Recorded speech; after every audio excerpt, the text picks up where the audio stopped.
We're here. This is actually the last show for a minute for Mr. Pierzynski. Not for FT, but for Mr. Pierzynski. And it's a good reminder to give the show schedule for next week. But we will see you after today on December 1st. December 1st, yeah. December 1st. Wow, that feels weird to say. December 1st, yes. Good reminder, though, to everyone. I mean, we're still running the rest of the week. Next week, we'll do Monday, Tuesday, Wednesday. No live show on Thanksgiving. No live show on Friday. You know how we like to clip up segments, show off some of the other FT Network shows. Sure, we'll do stuff like that, but you won't see us live for those 2 days. And stay tuned for some winter meetings news. People ask us about the last couple of years. I don't want to give everything away yet, but something very promising that we will have some fun during the winter meetings in person. Do you know where they are this year? I do. They're in Orlando. In Orlando, our backyard. They are. They're right there at Disney. Well, not in Disney, but they're by Disney. Mm-hmm. Will you hang at the bar to say hi to everyone? You know, I'm going to probably end up over there a lot. Nobody does that anymore, though. Nobody goes to the bar and just sits around. I disagree.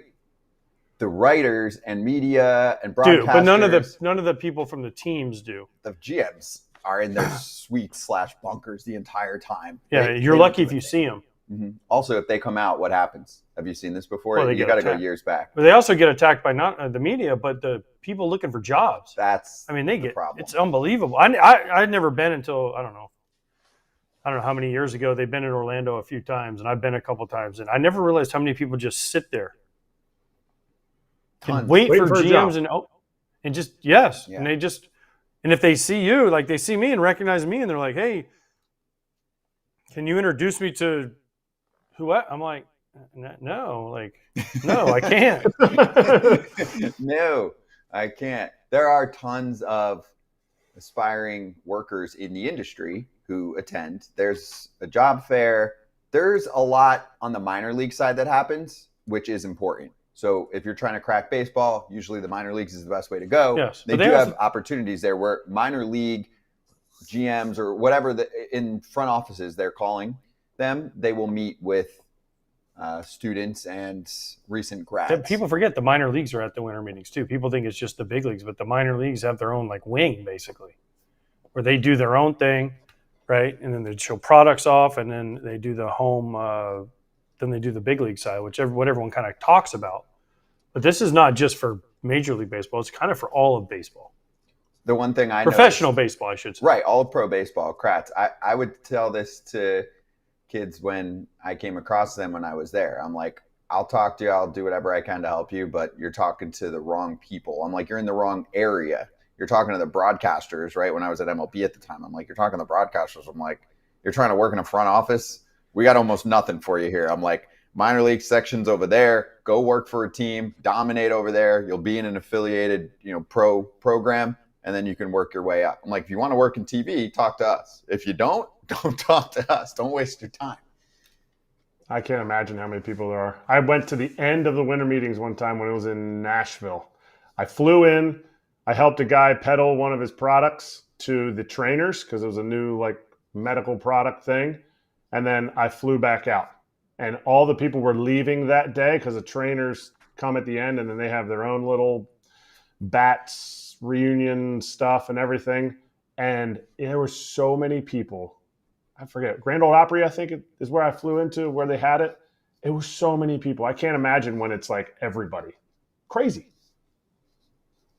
It's crazy. And yeah, it does get very busy around the lobby. Anyway, we'll talk more about it as it gets closer, but by the time AJ's back, it will be a week away from that time period. So. And also it's a crazy time here in Orlando because there's 2 celebrity golf tournaments and the winter meetings at the same time. And it's a pretty popular And they're all pretty close to each other. Yes. Pretty popular time for people to come down to Orlando in general. Well, not really because of school. Well, for kids, right? Not at the parks, but it's warm. Sometimes people, adult-wise, will come down. Yeah, because the parks that's the least between Thanksgiving and Christmas. That 3-week time is kind of a weird time because everyone's either getting back from Thanksgiving and they have those 3 weeks until Christmas hits, or they're waiting for Christmas to come down. Because now if you go to Disney and those parks, SeaWorld and Universal and all that, between about a week before Christmas till New Year's, good luck. You better hire yourself a guide. Wait, so the hot time right after Thanksgiving is when I should consider going? Yes, usually because that's when the attendance is down. Okay. You still have to pay. If you're going to Disney, you're still looking at, I think, $180 a ticket. Mm-hmm. I just don't want lines. For one day. That's right, but I just don't want the line situation. So I'm just, whenever you can go where there are less children, and I'm not talking about Disney, more Universal for me. I haven't been. So yeah, I haven't been to the Epic. I got to get to Epic. Yeah. Anyway, there was a trade that was super interesting last night. Let's charge the mound. Charging the mound. I see Taylor Ward moved over from the Angels to the Orioles. Okay, Orioles looking for more power in the outfield. They get a guy who will be there for a rental one season. And then I see who goes back on the other end. Grayson Rodriguez going back to the Angels. So this is a big leaguer for big leaguer deal. I was shocked that they essentially gave up on Grayson Rodriguez, who has top end stuff when he's healthy. He didn't pitch this past season. What do you think of this deal? I don't understand it from the Orioles side of it. You're giving up a guy who has 4 years of control in Grayson. Now he's been hurt; he missed all the year. But when he's healthy, he could be a 2 to 3 starter for you. And what did the Orioles not have last year? Starting pitching. So why would you give up on a guy who you developed, you got all the way through? And yes, I know he's hurt, but they know the medicals better than anybody, so they should know that if he's healthy or not. So they trade him for Taylor Ward in an already crowded outfield they have. I mean, because let's not forget they have O'Neill, right? And then Kobe Mayo, wherever he figures out where to play. You got Hurstead. You got a lot of guys. Mountcastle, whatever they're going to do with him. I mean, there's a lot of guys. Westberg, wherever he ends up. I mean, there's a lot of guys for not a lot of spots. And O'Neill's got to be one of your – Taylor Ward's got to be one of your guys that plays all the time. Then you probably lose DH to Basayo, our first base, when Adley and him are going to go back and forth catching DH first basey. So he just got crowded really fast, but the Orioles need pitching. Like, I'd be like, this guy's on a minimum contract. And the thing his upside is too good. Yeah, and he's not costing you much right now, Kratz. Sure, Taylor Ward, nice player. I would say top 5 streakiest players in the big league. So when he's hot, he's sizzling hot. To me, it's almost like Justin Upton status, like a diet version of that. Back when he played, he'd get all his numbers in like a month or two's time. Because Taylor Ward can blow up in April and then fall apart in May and June. Mm-hmm. So there will be some ups and downs there. That's part of his game. That's fine. I just am looking at Baltimore like, can we get rid of a A-ball prospect for a move like this? I think you need 10, 12 pitchers as part of your 40-man that you feel comfortable starting games for you. And Grayson Rodriguez has the 1, 2, 3 upside potential. They must have looked at the medicals, and the Baltimore Orioles team doctors have been known to flunk free agents and said, hey, we should quit on him. Here's the problem, Kratz. They're often wrong. Yeah, but here's the other problem. You can say, I'm a little scared about free agents. I'm a little scared about, a 30-year-old guy signing him to a 4-year, 5-year contract. They just flunked Jeff Hoffman. This is not that. This is a guy who, he hasn't pitched in a year. I mean, since August of 23. No, August of 24. Like, he missed over a year of time. I get that. But this isn't a free agent. This is a young pitcher who, let's say, even has another year of injuries. You would never want that, and you're like, you wouldn't think a guy would continually get hurt, but it happens. He's a 1-year arbitration every year for the next 4 years, and you still have that. This isn't like failing a free agent. So if they use the same idea, I think this is a miss. I think this is a miss because you can't this is great for the Angels, but you can't give up young starting pitching that has potential. Give up some of your minor league. Like, I get it. Rogers did an amazing job. Tyler Wells came back and was awesome. Bradish was awesome. Like, it's okay to have extra. It's okay to have 6 to 7 starters that are going to be in your rotation for the season because they're not all going to stay healthy.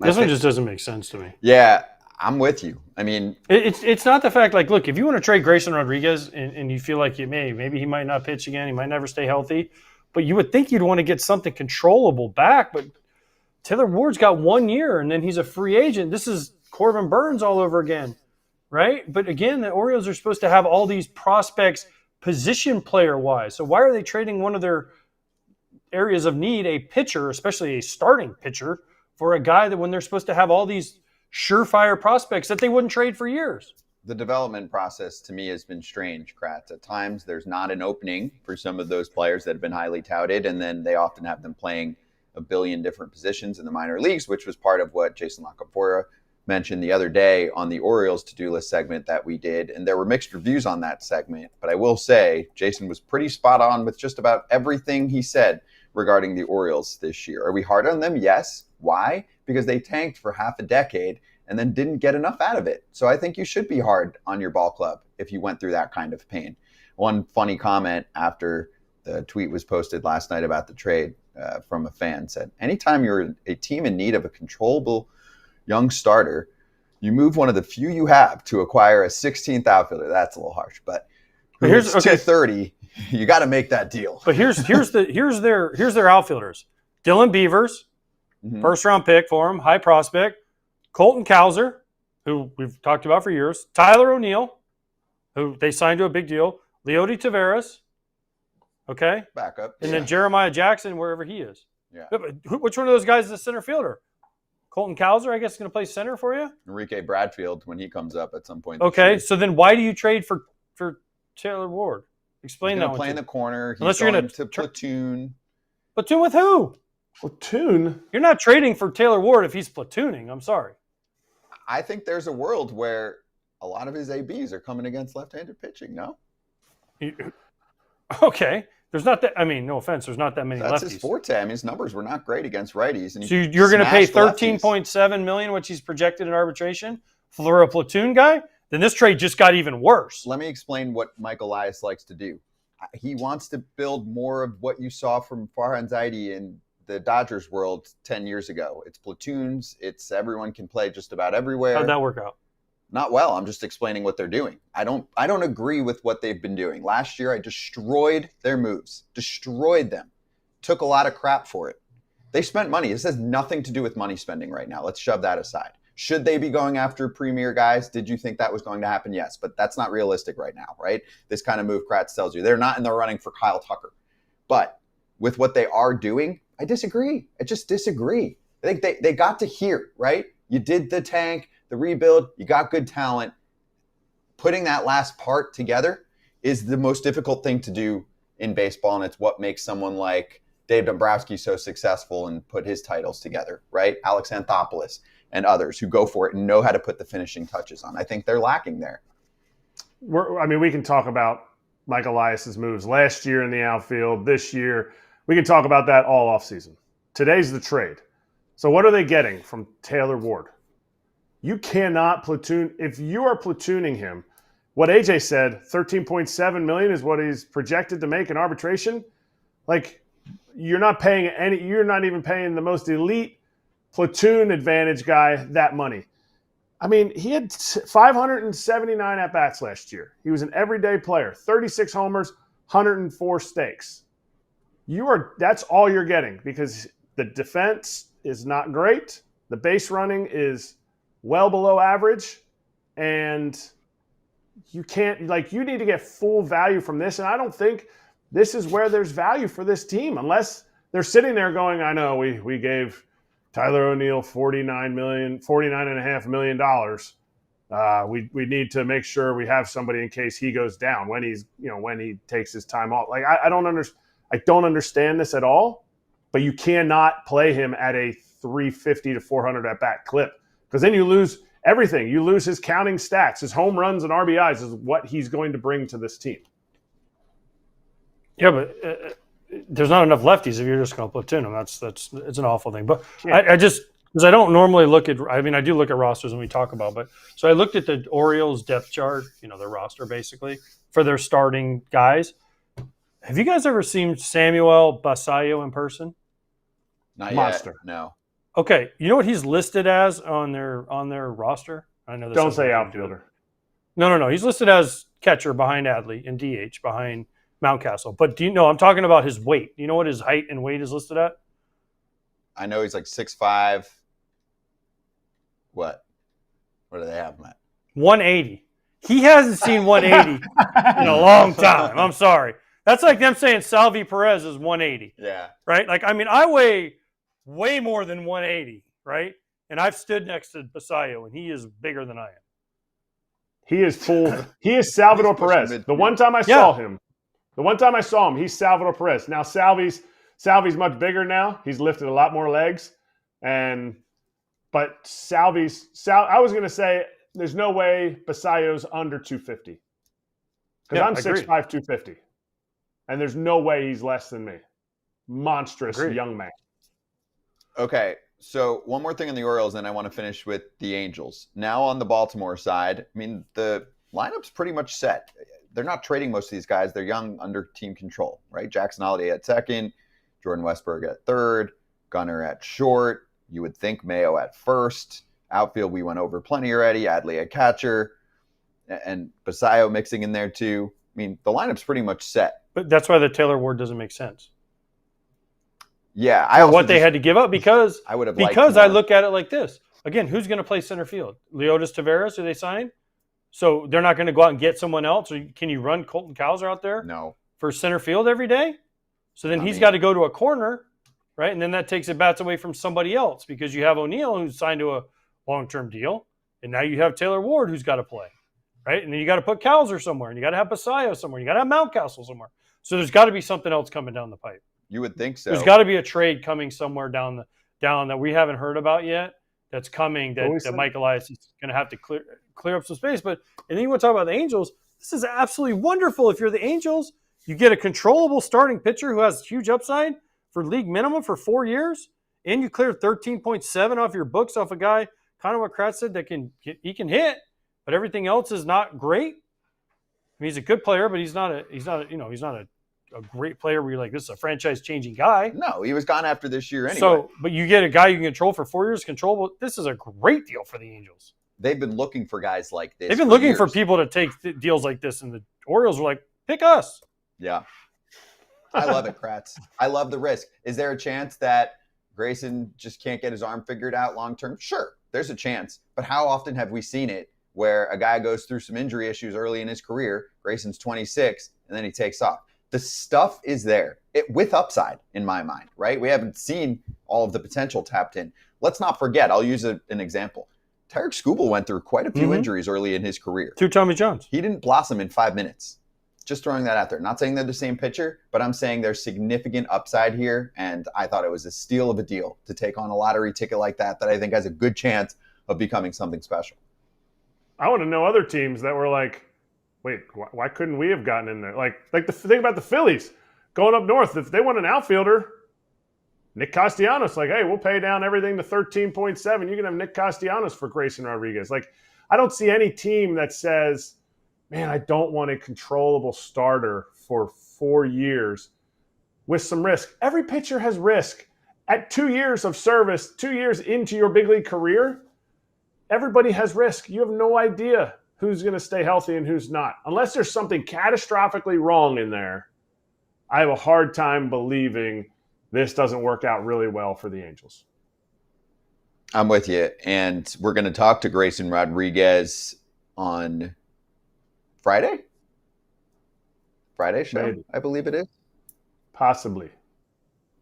If the powers that be I'm getting a live update on when he might join us. Okay, maybe Friday for Grayson Rodriguez to talk about this deal. And for me, this is a precursor to an Orioles offseason that I'm going to feel a little wishy-washy about. They have to remake their entire bullpen, and I don't trust that they're going to get an ace, which is what they have needed there. Anyway, let's swing back and go over the record 4 qualifying offers accepted yesterday.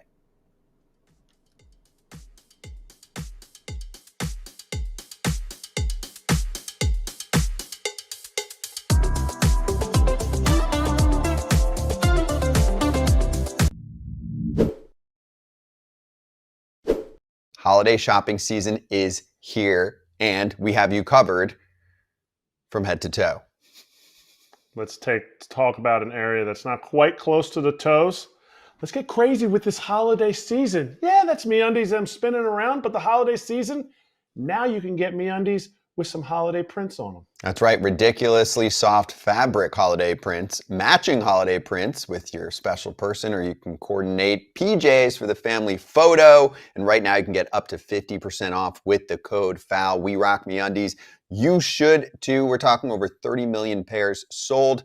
Knock out all your holiday gifting needs today with MeUndies to get exclusive holiday deals up to, yep, I said it, 50% off. Go to MeUndies.com/foul and enter promo code FOUL. That's MEUNDIES.com/FOUL. Promo code FOUL for up to 50% off. Smartest fans in the game. FT fam in the YouTube chat. I'll read a few things comment-wise. You have some saying, no way he's going to hit that home run total in Baltimore, like Jamin pointing out the 1,000-foot left field wall. That's moved back and forth. It's a little different. They've changed it now. Still not easy, though. No. It's still pretty far back there. Let's see. Hal thinks Kaiser's going to be moved along with Mountcastle, who might be non-tendered, by the way, on Friday. Maybe thinks that Mayo gets moved. That's a lot of moves. I don't think all of those guys get moved. Maybe one of them. You have some thinking that the Orioles know more about Grayson. I'm like, yes and no. Medicals get shared. Again, Baltimore is very strict on that part. Maybe. And yes, he hasn't had full-on Tommy John surgery yet. I understand that. Even if he misses next year, even if he misses this season because he gets Tommy John surgery, you still have him. He's still controllable after that. And the Angels, Artie Moreno never wants to get 4 years into a free agent pitcher, so C.J. Wilson killed him for that one. So I don't get it. Yeah, some mentioning maybe they would give Ward a qualifying offer. That's really looking ahead. And if they give him a qualifying offer, he probably would take it. Yeah, he's going to take it. We're about to get into that, but you can't just hand those out like you used to. Players are fighting back. He's $22 million. It's almost twice of what he's making now.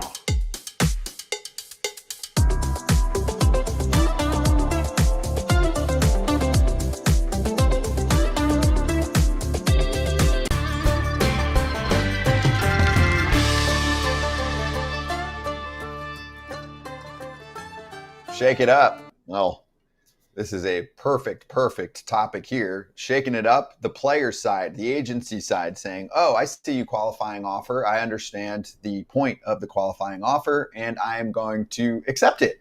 We saw 4 acceptances, 9 no's, pretty obvious no's, guys like Kyle Tucker. But Brandon Woodruff, Shota Imanaga, Trent Grisham, and Gleyber Torres all said yes to a 1-year contract for about $22 million.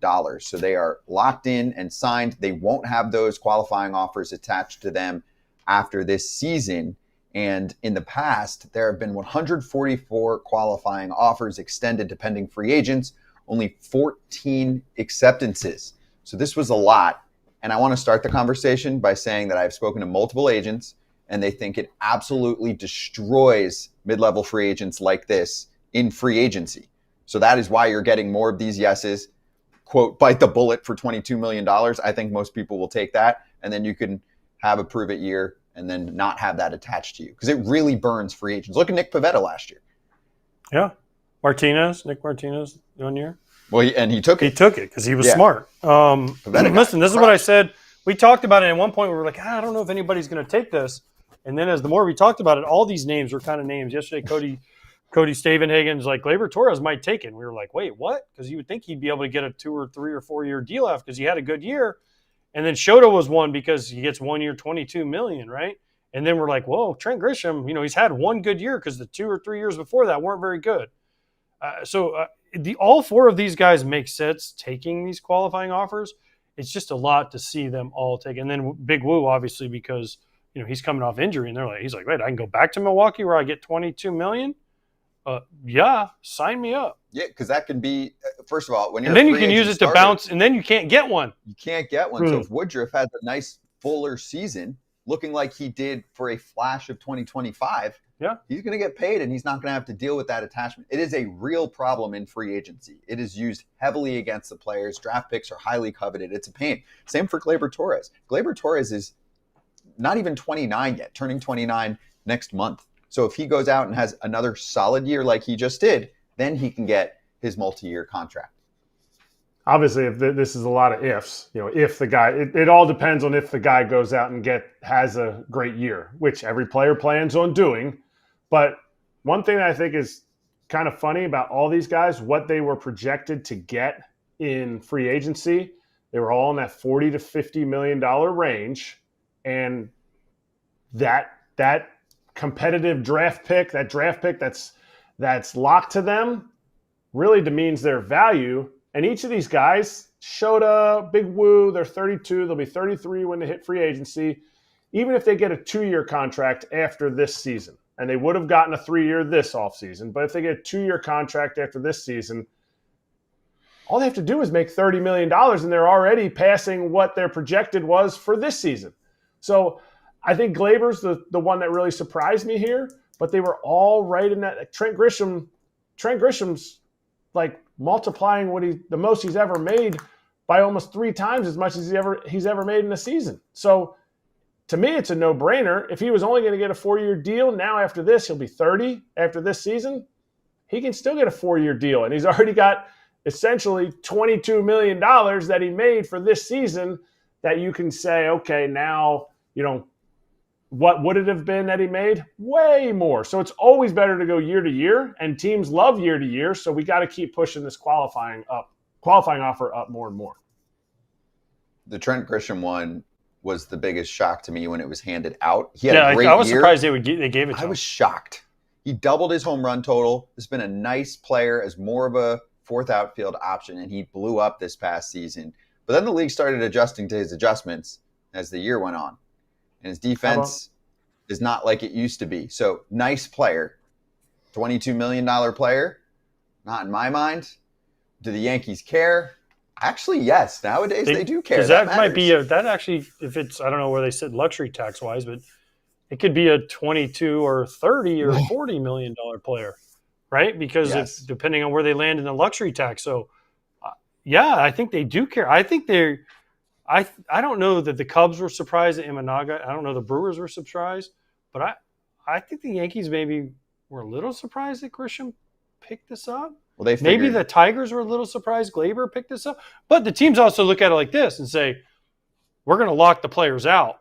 1-year deal, they're off the books, and we can start over. And then if we have a salary cap, which they all want, I mean, the cap team and the owners team, we all know they want a salary cap.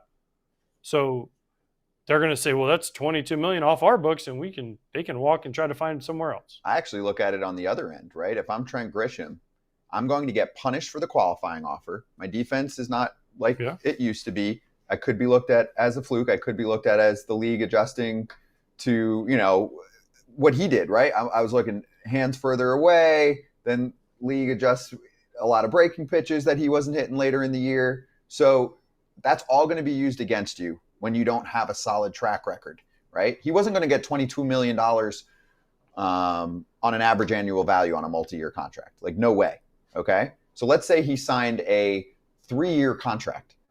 If you really believe that there's going to be significant lockout time missed, you're already knocking out one of those seasons. So now it's really a 2-year contract, right? And how much is your average annual value versus just being like, damn, I'm not a $22 million player, but I'll take that for a year, see what happens after that. Because this year, you're playing the full season, right? We don't have lockout concerns until the year after that. So, yeah, for me, Kratz, I was shocked that was given out by the Yanks, also due to the fact that I think they still want to try and go after a Bellinger or Kyle Tucker. It starts to crowd up the outfield a little bit. You've got Jason Dominguez. If Spencer Jones, breaks out or continues to break out and is the real deal in the major leagues, you're going to run out of spots. Giancarlo's still there for your DH position, which I think clogs things up as good as he is, right? If Judge goes through an issue, it gets complicated for the Yankees. They dealt with that last year. How much of these numbers were where he was hitting in the lineup in front of the MVP, Aaron Judge? How much of this spike was that? Like, good pull left-handed hitter.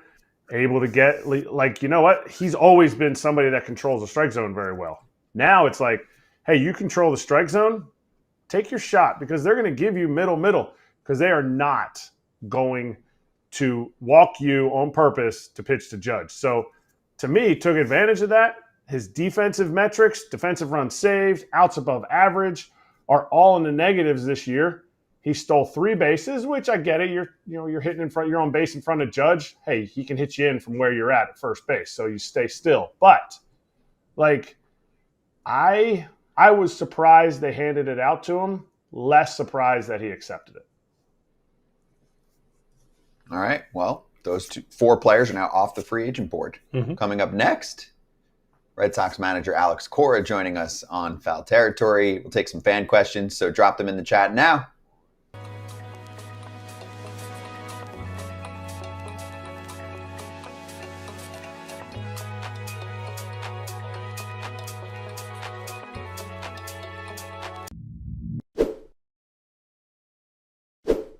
AJ, we're going to do things a little bit differently here.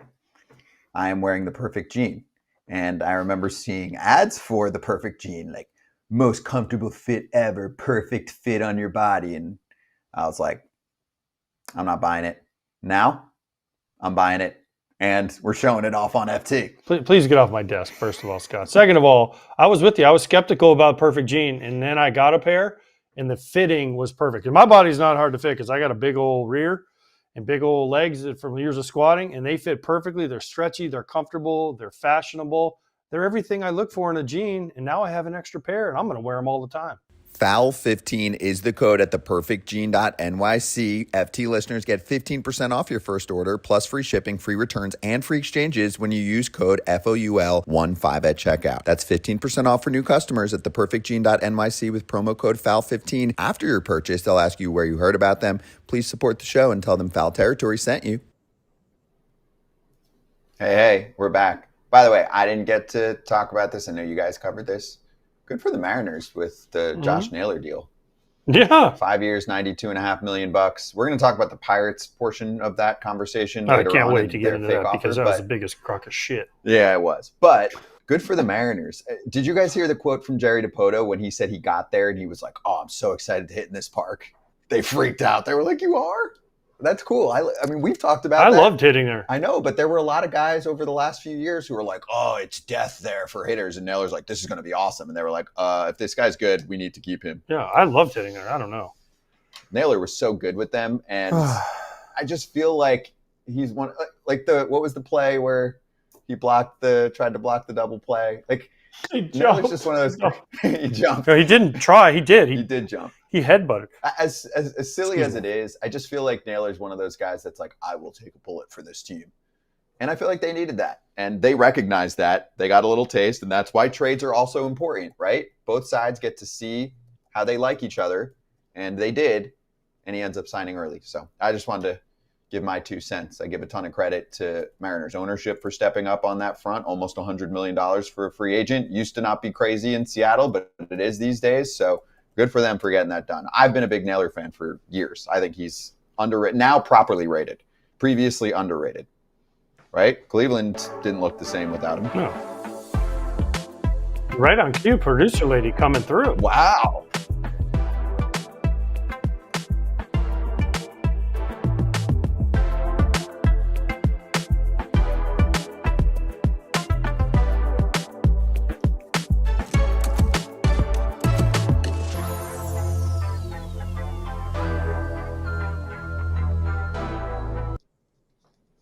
All right, we're going to get Alex Cora joining us momentarily on FT. Excited to talk to the Red Sox skipper about what he's doing. He's going to join us maybe in a minute or two You got to a talk phone about call. the Red Sox. You got a phone call. Perhaps a signing. Maybe Alex Bregman. He's going to break the Alex Bregman signing on our show. I think that's going to take a little more time. Maybe not. We'll ask him about it. Let's get him. I think he's ready to go. Alex Cora joining us right now. Alex, great to have you on the show. How much? How much did you guys just sign Bregman What's going for? on? How much? How you guys doing? How much? How much what? You just signed Bregman for it. You got a phone call. I thought that was Bregman calling you saying, going back 5 years, $200 million. the only person that calls me baseball-wise is Joey, your favorite Cora. So don't worry about it. By the way, before we even dig into this, it's Jose. By the way, it's not Joey. People that know him know it's Jose. Okay, so but last year I text both of y'all and I said, "Who's getting Bregman?" I text you guys separate, and you both sent back, "Is that meant for the other Cora brother?" So I don't know if you guys have like telepathy or if you guys were sitting in the same room or what, but it ended up being you that got it. So not in the same room. And honestly, like free agent conversations, we killed that one. We don't talk about it because, as you know, last year he got to the point that I thought he was gonna get him. Like you said, like I hate talking to my brother about free agents because you never know. You never know. That's a fun Thanksgiving dinner but table. so we had Joe Espada on yesterday, right? And he's married to Brandon Hyde's. Their brother-in-laws through marriage, right? So he said that we can't go together because the wives talk too much about baseball and they know more than us. So is that like when because Joey thinks he's the smartest guy in the history of the game. So like when you guys get together, do you guys have a who's smarter contest? Because he went to Vandy and you went to Miami. No offense, Vandy's a little better than Miami on the smart scale. I just like I always tell people, I think Joey knows a lot about the Tigers and he knows a lot about the Red Sox. Like during conversations, I'm like, hold on, I'm the manager. I know more about our team, but I got to be careful. He's still the older brother. He's a presence, as you know. He'll stare you down and, that's when you have to shut up. But I just let him be, he's still the older brother. So just be you, Joey. I love it. I love it too. I love it. So aside from talking to Joey about it, you can talk to us about it. What would you like to see the Red Sox do this offseason? Just continue to be aggressive like we were last year. After the season, last year in November, we talk about trying to get back to the playoffs. Actually, we talk about winning the division, and we needed to accomplish a few things in the offseason, and we did. We signed Alex. We traded for Crochet. We got Chapman. We got Justin Wilson. So just stay aggressive. Playing 3 games in October is not good enough for us. We got a taste. We got back to the playoffs. But honestly, from my end, it feels like we actually didn't play it. It was so short, right? And it was a great accomplishment getting back, but we have to be better. And I think listening to Craig last week in Vegas, he was very, very straightforward with what we're trying to accomplish.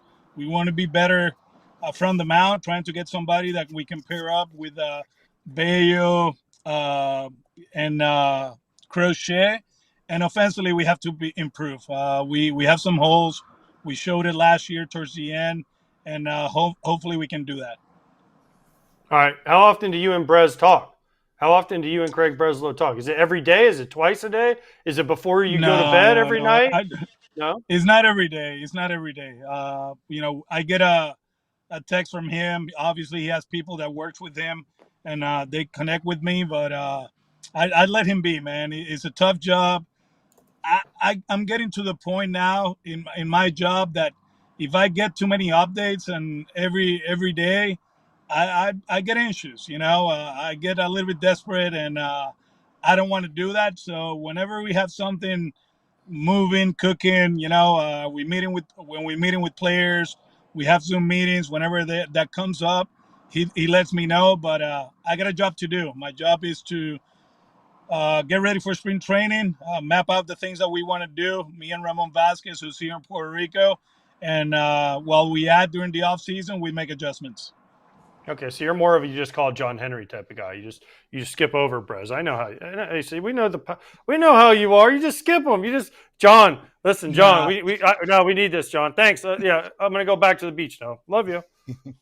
No. I mean, he did an amazing job last year. I know a lot of people don't give it credit, but if you look at the offseason we had last year, Chapman, Justin Wilson, Alex Bregman, Garrett Crochet, 3 All-Stars. Wilson was great. So let him be. Let him do the job. Obviously, he will ask me about how I see it, but at the end of the day, we make decisions based on what we have to improve.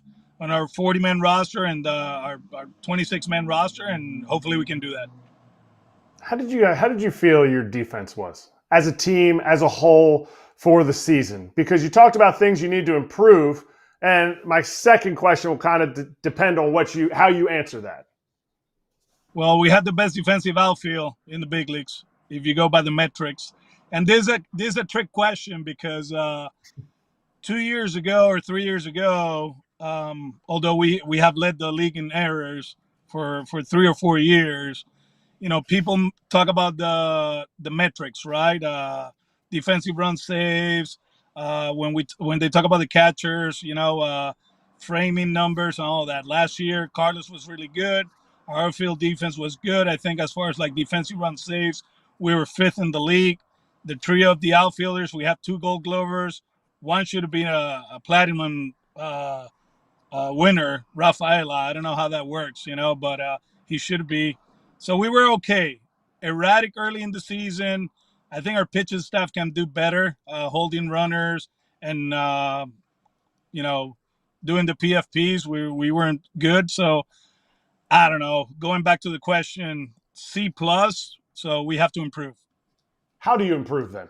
Because it was kind of a trick question because defensively, all the metrics say it, but watching you guys, you have some guys playing out position. You didn't have a real first baseman. And, you have Trevor Story, who is now finally playing shortstop all the time. So I love your answer. That was a great answer. How do you improve that? Because to me, I think that's the difference in a playoff team that plays 3 playoff games and a team that raises the trophy at the end of the year. Yeah, I mean, if you look back at the last 2 games of the season, right, we didn't make a play in left field. It cost us. And then that second inning in Game 3 of the wildcard series, there was a fly ball up there that, Willie and Sedan, they'll make, 99 times out of 100.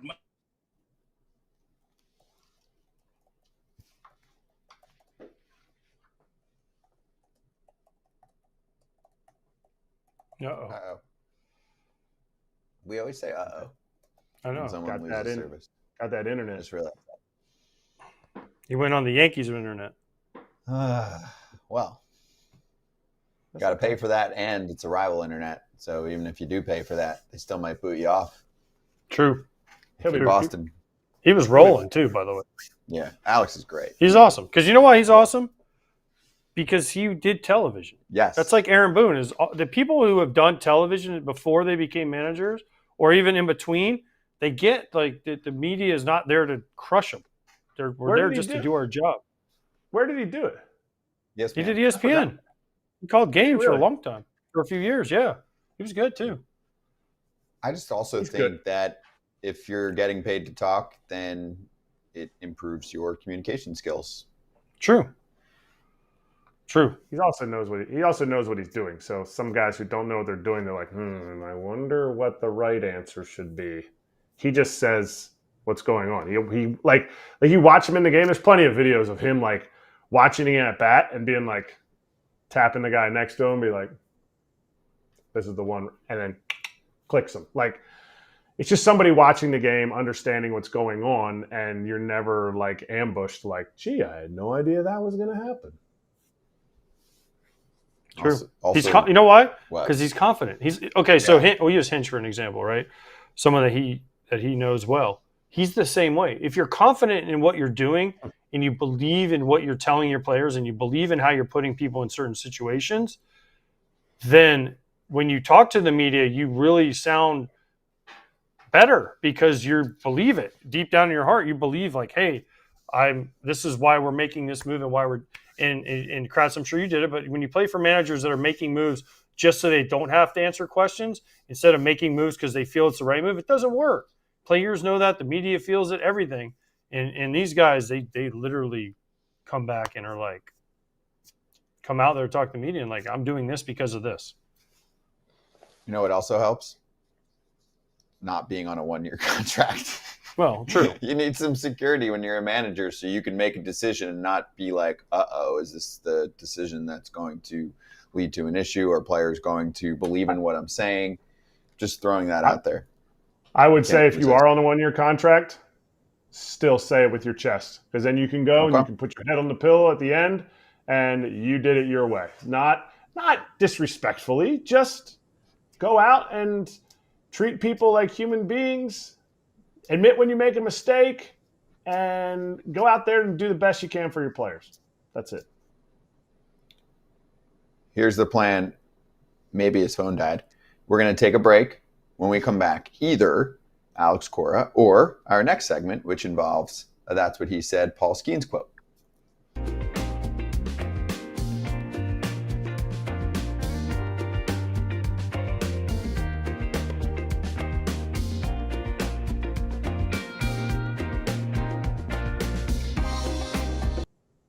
Hey, we're back. Officially official. This is from Laura Albanese, who covers the Mets. They cut Frankie Montas, designated for assignment and waivers. Didn't he have Tommy John? Yeah. Some type of surgery that's bouncing him out. Yeah, I think it's TJ for the entire 2026 season. Listen, listen. I don't know Frankie Montas at all. Kratz might know him. I don't know him. But we said when the Reds signed him, wasn't it the Reds? Who signed him last year? The Reds. The Reds signed him for like $15 million, whatever it was, and he hadn't pitched in almost 2 years. I'm like, that's crazy money, right? For a guy who hasn't pitched. To the Brewers. And then he got traded to the Brewers. And he did okay, but he never really did great. And then the Mets sent him to a 2-year, like $36 million deal. And then 34, I think. Well, whatever. I'll check. 30-something million, 34, whatever it was. But he got hurt, and then when he did pitch, he was awful. And then all of a sudden, he's hurt again. Like, you would think David Stearns would have looked at this and said, wow. Again, I don't know Frankie Montas. I can't judge when people get hurt. But if you just go off his performance, this should have been a 1-year deal, 1-year deal, 1-year deal. The Mets got him for 2 years, and now they're paying him for 2 years. That was the most shocking signing last year in terms of how much money was given out to a player with that track record. It's not like he's been in the league for 5 minutes. That was insane. 2 years, $34 million. And he could opt out after year one if he performed well. 9 appearances, 38 innings, 6.28 ERA, 63 ERA plus. It's not big league caliber production. He had some injuries mixed in. Damaged goods. Just telling it like it is. It has nothing to do with the personality. I don't care. You just don't buy an asset like that on the free agent market. This was the major mistake that the Mets made. David Stearns is, what did you say the other day? One of you guys said it, like playing in some sandbox. He needs to go into the deep end. Yeah. He's playing in the kiddie pool still because he thinks he's still in Milwaukee. You're in the Mets now. You can go in the deep end and get the big boys. You can get the adults now. Like, the things he had to do, and we had this conversation yesterday when we were talking about, I forget what team I don't know if it maybe the Tigers or somebody, and we were like, oh, they're trying to win on the margins. Like, no. Like, everybody tries to get into the margins and win on the margins. How about we just try to win with the best players? Like, why are we always, every GM tries to outsmart and be like, oh, look how smart I am because I got this guy and I saved this money. Instead of being like, you know what? I'm going to go get the best players and put them on my team because we can have the best team. That was your Tigers conversation with Cody Sabenhagen yesterday to do their offseason to-do list.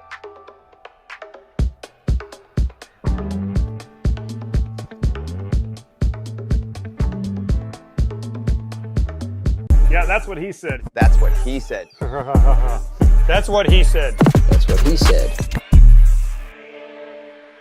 All right, there's a lot going on with the Pittsburgh Pirates. Perfect timing for a Pirates dedicated show, which, by the way, is called Bucko Territory. It's brand new. It's great. It's part of the FT network. But anyway, you have two things at play here, and we're going to cover both of them. One is an offer reported to Josh Naylor that did not get the job done, but looked substantial if you believe it.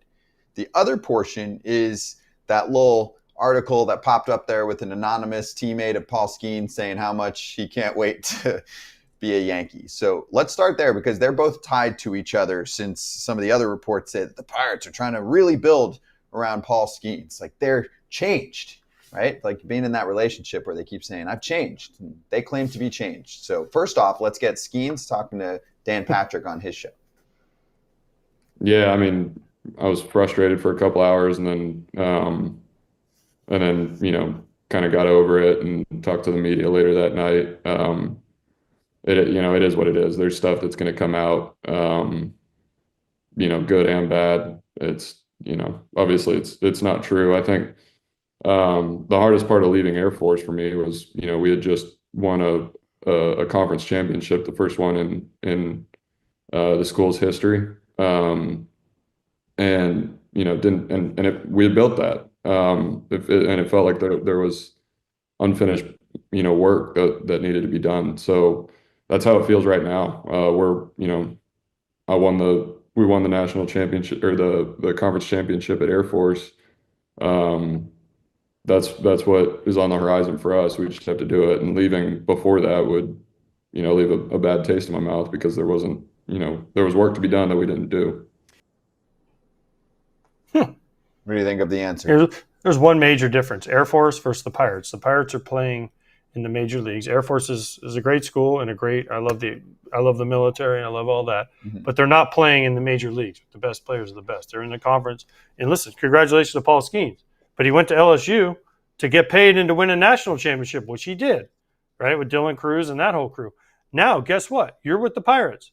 They're not winning anytime soon. Don't say they're trying. Oh, we tried on Josh Naylor. Why? Because Ben Verlander reported it, right? Like, Ben Verlander, who works for the Major Leagues Baseball, reported it. Like, okay, so cool, but they were like $15 million off from Naylor. Guess what? He was in a place he liked. They're a better team. They have a chance to compete. He's not going to Pittsburgh. You have to overpay. Thank you. You have to overpay to get people to come to Pittsburgh because they don't believe it. They think you're full of crap. So then, guess what? Yeah. Eventually, it's going to happen to him. And he can say, I'm going to feel like something's unfinished in Pittsburgh. That's cool, fine, and dandy. But at the end of the day, they're going to trade you because they can get 4 or 5 pieces back. And it's not going to matter. You can say, I want to stay. Unless you're Byron Buxton and have a full no trade, sign an extension, you ain't staying, Paul. And I'm sorry, Pirates fans, because I think you guys deserve better. But you ain't staying because they're going to ship you out. Are we about to play a game this offseason where the Pirates make BS offers to players that fall short? Look at Tarek Skubal. They're talking about trading Tarek Skubal. Paul Skenes, Tarek Skubal. The two of the best, two of the, if not the 2 best pitchers in the world right now in baseball, right? Both won Cy Youngs. Both talking about being traded. Why? Everything I see in baseball is doing great. Attendance is up, viewership's up, revenue's up, but every team is losing money? Explain that to me, Scott, because I can't figure it out. Well, the Pirates are making money. That's a fact. Every team is making money. If they weren't making – these are all businessmen. Every owner is a businessman, business person, woman, man, whatever they are. Whoever owns the teams are business people, okay? These business people know how to make money. If you're not making money, you sell the team because you know what? You can make your money that way and you say, yeah, it's someone else's problem. Otherwise, if you're Bob Nutting, if you're Dick Mumford in Colorado, if you're not making money, you sell the team and you take your franchise value that you made all this money on and you take it, you cash it in, and you put that into something else to try to make money. Yeah, the most. So don't give me that we're losing money and we can't afford these players, because you can't. Times are hard. But in Skenes' case, I think we have a different topic here, Kratz. It's not about signing Skenes. It's about Skenes actually wanting to stay there. Right now, if you're Paul Skenes, there aren't many numbers that you're saying yes to. If you want to look over to, I know he's a different position, Mike Trout, and say, okay, I might be one of the best pitchers of this generation, right? But am I about to sign with a team that I'll never really get much success with? No, you're not. And they're not going to make enough of an offer. They're not going to make enough of an offer that would give them – to me, there's no number that's going to come close. And we might even hear a number. Oh, the Pirates offered Paul Skenes this or that. Like, to me, until the Pirates make an offer that is even equal to what somebody would get somewhere else, it's not even a blip on my radar. Like, the Rays started doing that for years. They were making offers that were equal to what guys were going to get at other places. And I wouldn't have believed it had I not heard it from the people that signed at other places, teammates of mine. And so, like, hey, you know what? They were definitely trying.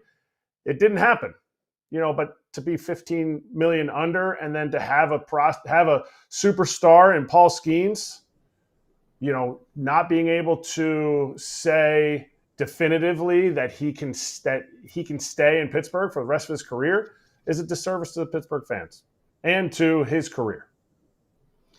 So, Jeff Passan in his notes column reporting that, they were willing to sign Naylor for more than twice the franchise previous record free agent deal, which currently stands at $39 million before Naylor said, yeah, no thanks, you're the Pirates, and I'm ad-libbing now on this part. You're the Pirates and you didn't pay as much as Seattle would.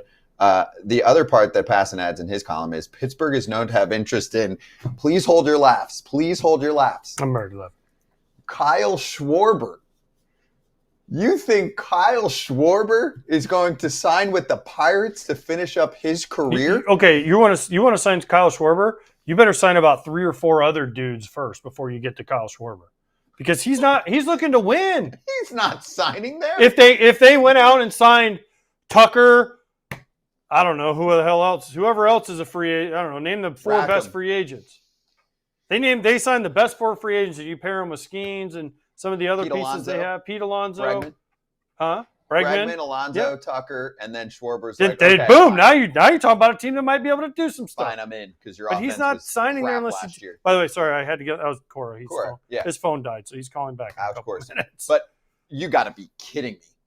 Kyle Schwarber is going to sign with the Pirates. How much money would it take Kyle Schwarber to be offered from the Pirates over anyone else's offer for him to sign there? I don't know if there's a number. He's super rich. He likes to win. He wants to finish winning. Yeah, but I mean, if someone offers him 4 years, 150, and the Pirates come in and say 5 years, 250, fine. There's your number, $100 million. I'd probably do that one. Okay. I mean, it ain't gonna happen, but I'm just saying. Kyle would probably say, "Hey, can we use that to spend money on anybody else ever?" True, maybe. It's just such a joke to think that he would actually consider that franchise right now with the way that they've treated their team and free agency. Tell me I'm wrong. Please tell me I'm wrong. That Kyle Schwarber is going to get an offer from Pittsburgh that's similar to another offer and say, yep, going there. I can't. The baseball fan in me, the heart of hearts, knowing different Pirate fans, they want that. Yes, they want it. And it's like people are going to say, well, what about the Jason Worth with the Nationals? Like he signed there. Jason Worth got offered 52 million more than the next highest offer that he received. Like we're not talking about, it's not the same, it's not apples to apples. Like the Pirates won't go to where Kyle Schwarber even will get.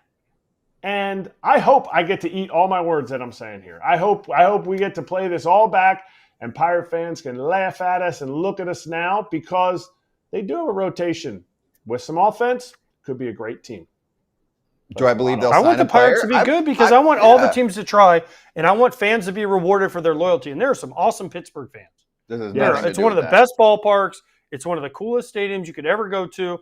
And there are some diehard. It's the same as Oakland, right? Like for years, Oakland, people were like, oh, there's no fans. Well, there was like about 10 to 12,000 Oakland fans that were at every game, and they were unbelievable.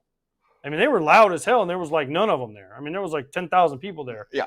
And it was loud as hell. The same in Pittsburgh. There's like your core base, and they should be rewarded for it. Mm-hmm. Look at the Steelers. The Steelers are packed all the time, right?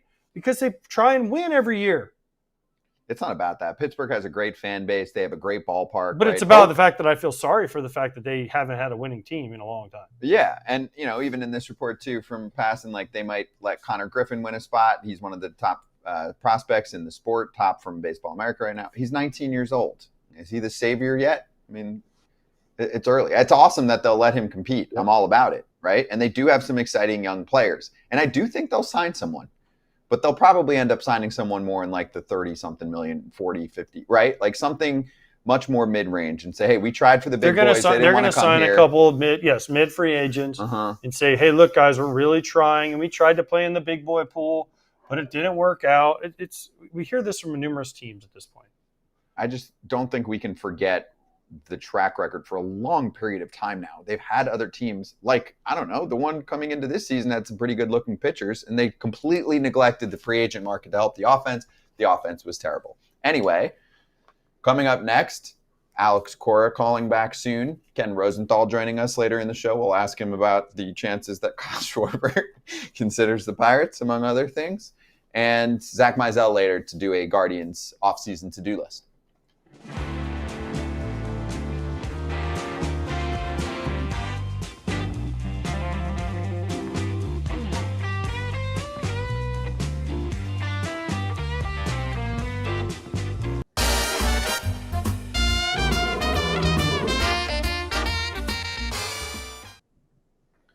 All right, BetMGM futures. We're starting to look at next year. Guardians to win the AL pennant plus 1,300.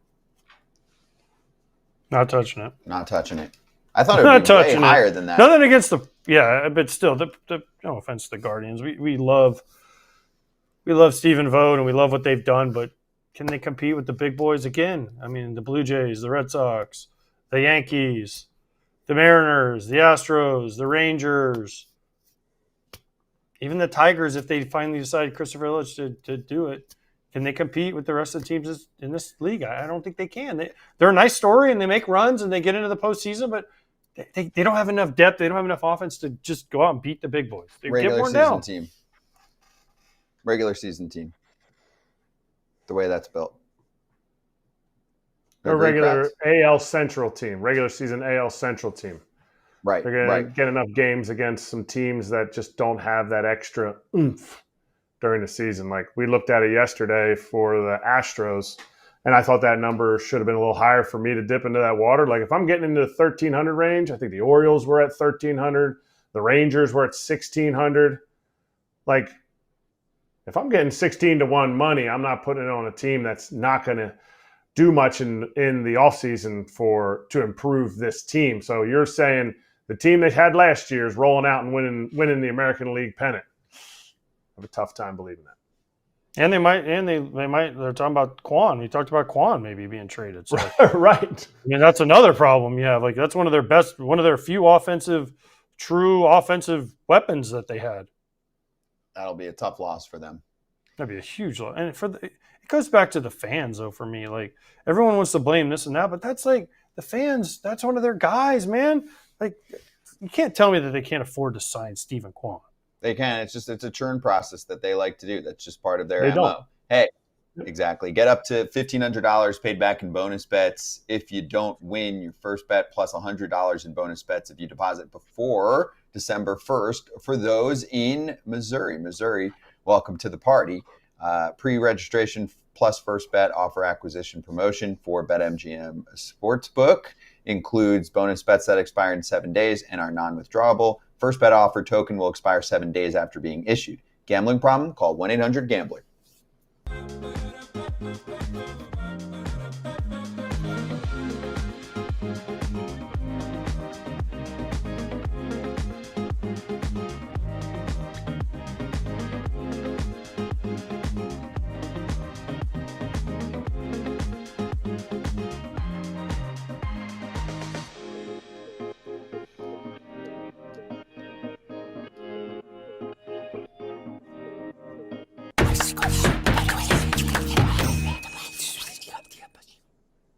Spreading rumors. How about this one from Jeff Passan's ESPN article? He put out his big notes column for the offseason, and he said the Blue Jays are considered by other front offices to be the favorites to land Kyle Tucker.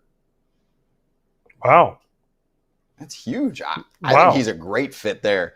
He's a great fit on a lot of teams, Scott, so let's not just throw him in there. I want him on a team where he doesn't have to be the head honcho. Check. There's a head honcho worth $500 million over Vladdy Daddy. Base. He likes to party. Yeah. Didn't really run. I think he fits the MO of what we saw from a team that had a very clear-cut identity, right? Excellent defensive team. A lot of guys that can do a lot of different things well. Contact made, quality ABs. Sure, that's what every team hopes to have, but isn't that what the identity of the Blue Jays was? Mm-hmm. Tough at bats. Yep. Grind out at bats. Kyle Tucker does that. Why do you think he's so valuable? Also, yeah, many teams want him, AJ. Many teams are not going to fork up $400+ million. The Blue Jays can. Well, then if they get him, they lose Bo, right? Probably. Is Gosman's a free agent too? Nope. No? Mm-mm. Bassett. So if they lose Bassett. And Bassett's a free agent. So if they lose him, or if they sign Tucker, they're probably going to lose Bo, and their defense is still okay in the infield because you still have Jimenez, you still have Clement, you still have Vladdy at first, and you still have, I guess you put Barger at third. That's still not terrible. It's good.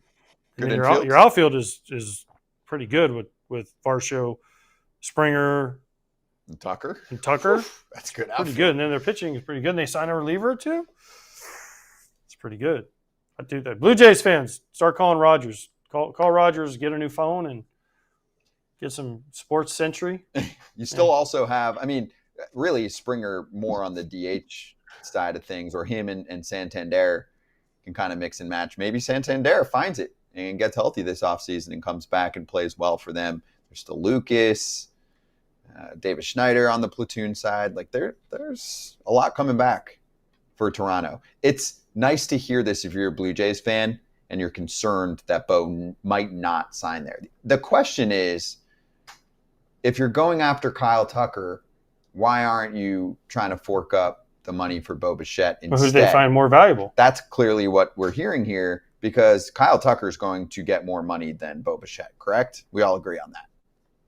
Yes. Kyle Tucker's going to get conservatively probably $400 million, where Bo is probably more in the 200 range, maybe a little bit more. Probably right? a little bit less. A little less? Okay.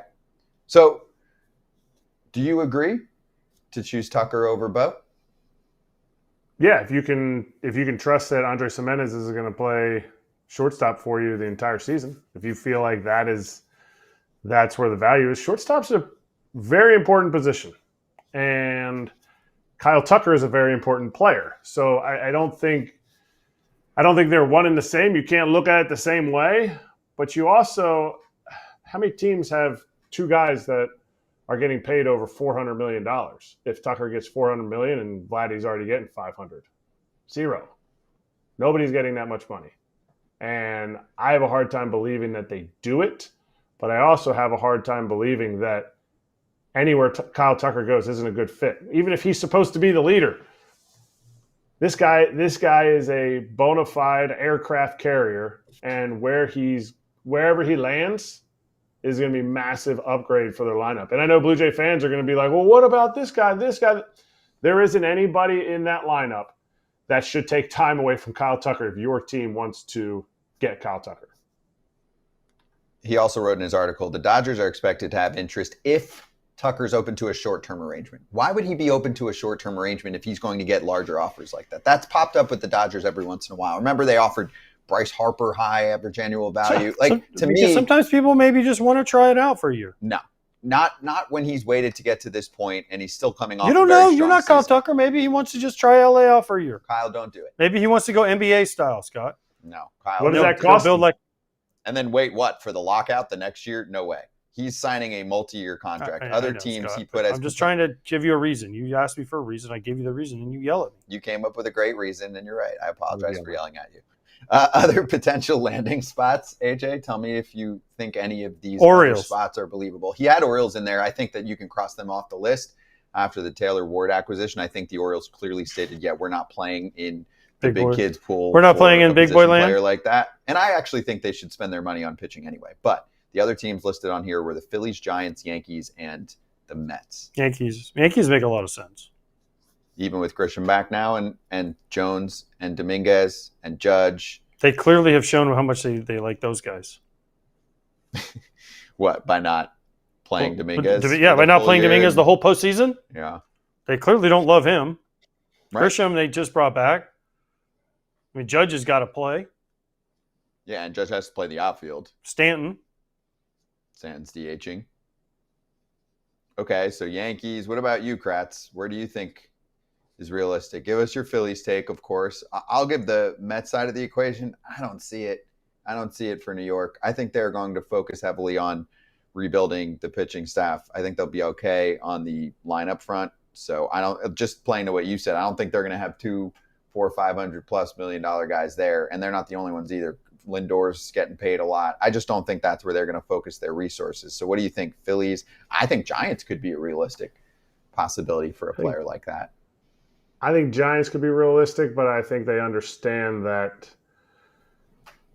they're just not going to get the extreme value out of him because of that ballpark. 81 games there, you're not going to get quite as much. I think the connection for the Phillies is there because they were going to trade for him. They had the Castellanos-Bohm, supposed trade for Kyle Tucker this past season, so Dombrowski clearly likes him.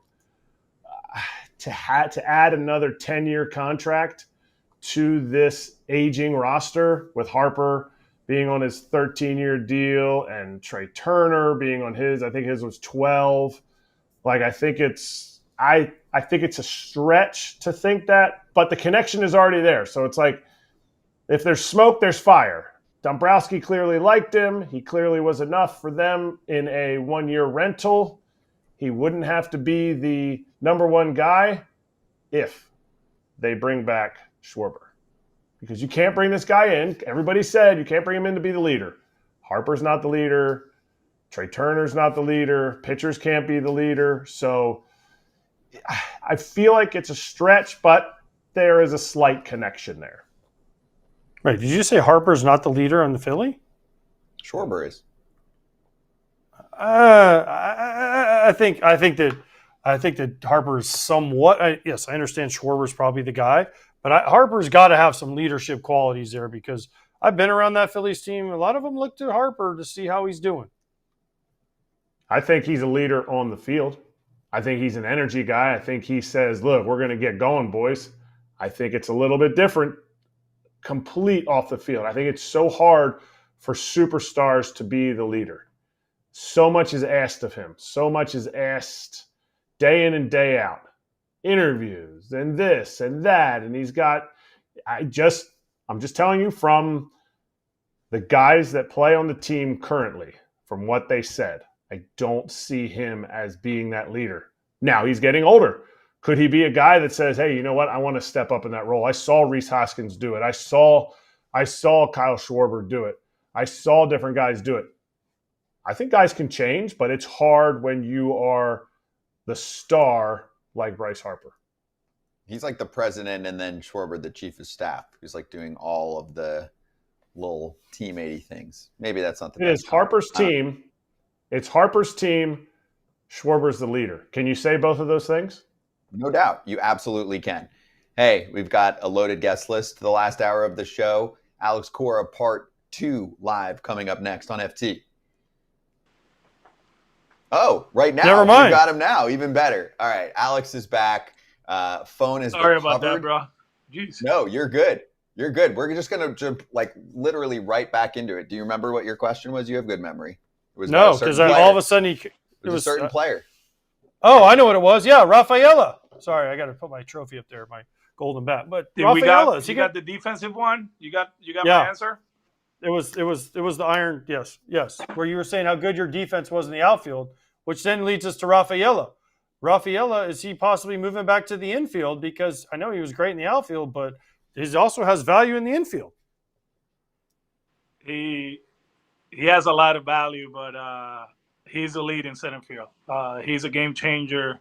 The one thing we're going to challenge him again is offensively. This guy, as you remember, there was I think it was right before the All-Star break. Offensively, he was locked in, not chasing too many pitches, doing some damage, pulling the ball in the air. And then towards the end of the season, he ran out of gas. And this is the second time, in his career, obviously 2 full seasons that, September is tough for him. He weighs 160, man, and to play 162 games is hard. So challenge him offensively, challenge him, physically, get stronger, get bigger and stronger, and then defensively, just keep him as long as possible in center field because he's that good.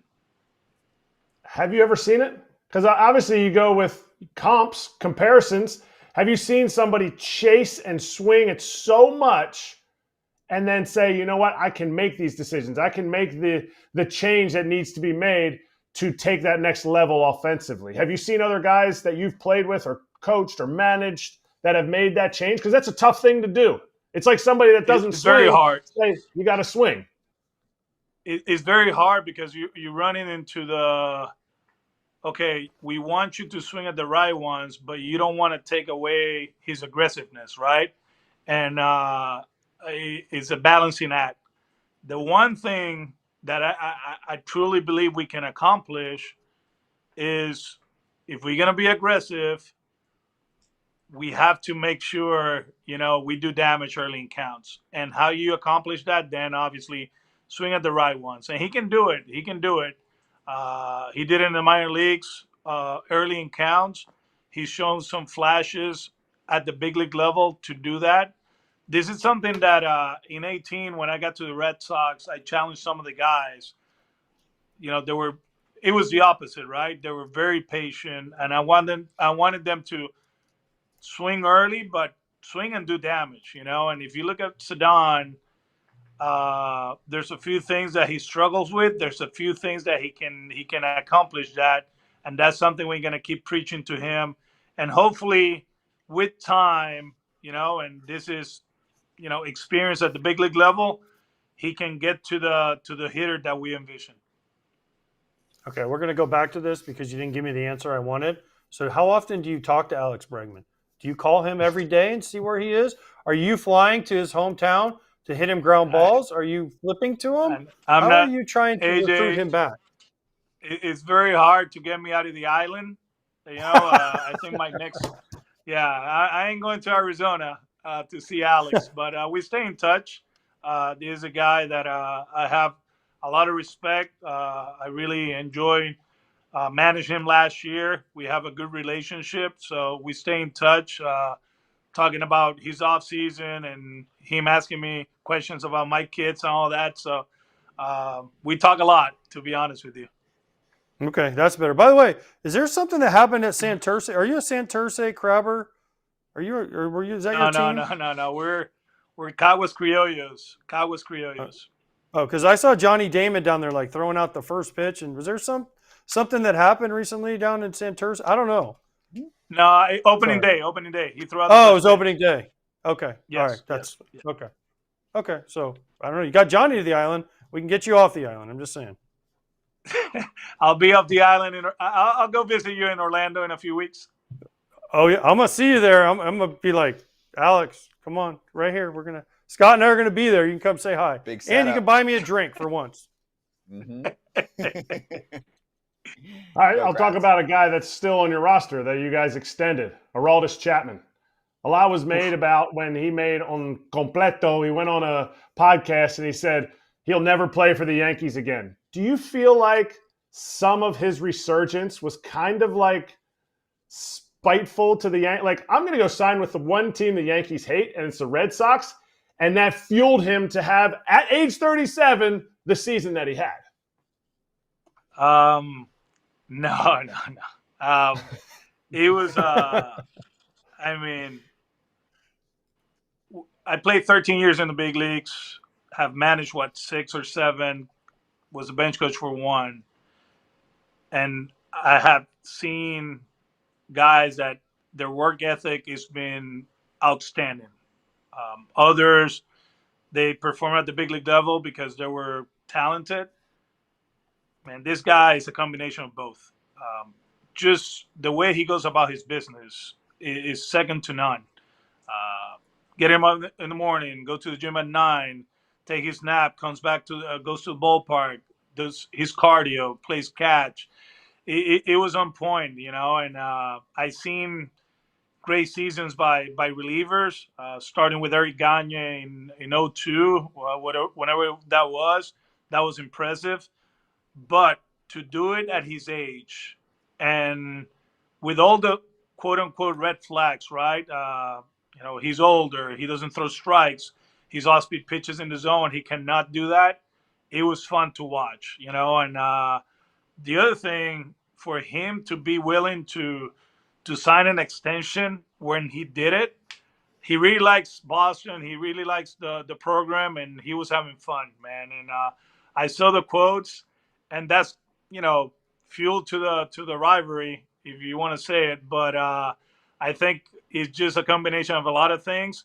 But the credit goes all to him. He was amazing, and I'm happy that he's going to be back to us. Okay. By the way, you played 13 years. Jeez, slap hitting little flea like you played 13. Man, that's amazing. I didn't even realize. You know what? If I didn't even realize that. This year, if I was playing nowadays, I'll be playing 13 years in AAA. I'll tell you that. By the way, people.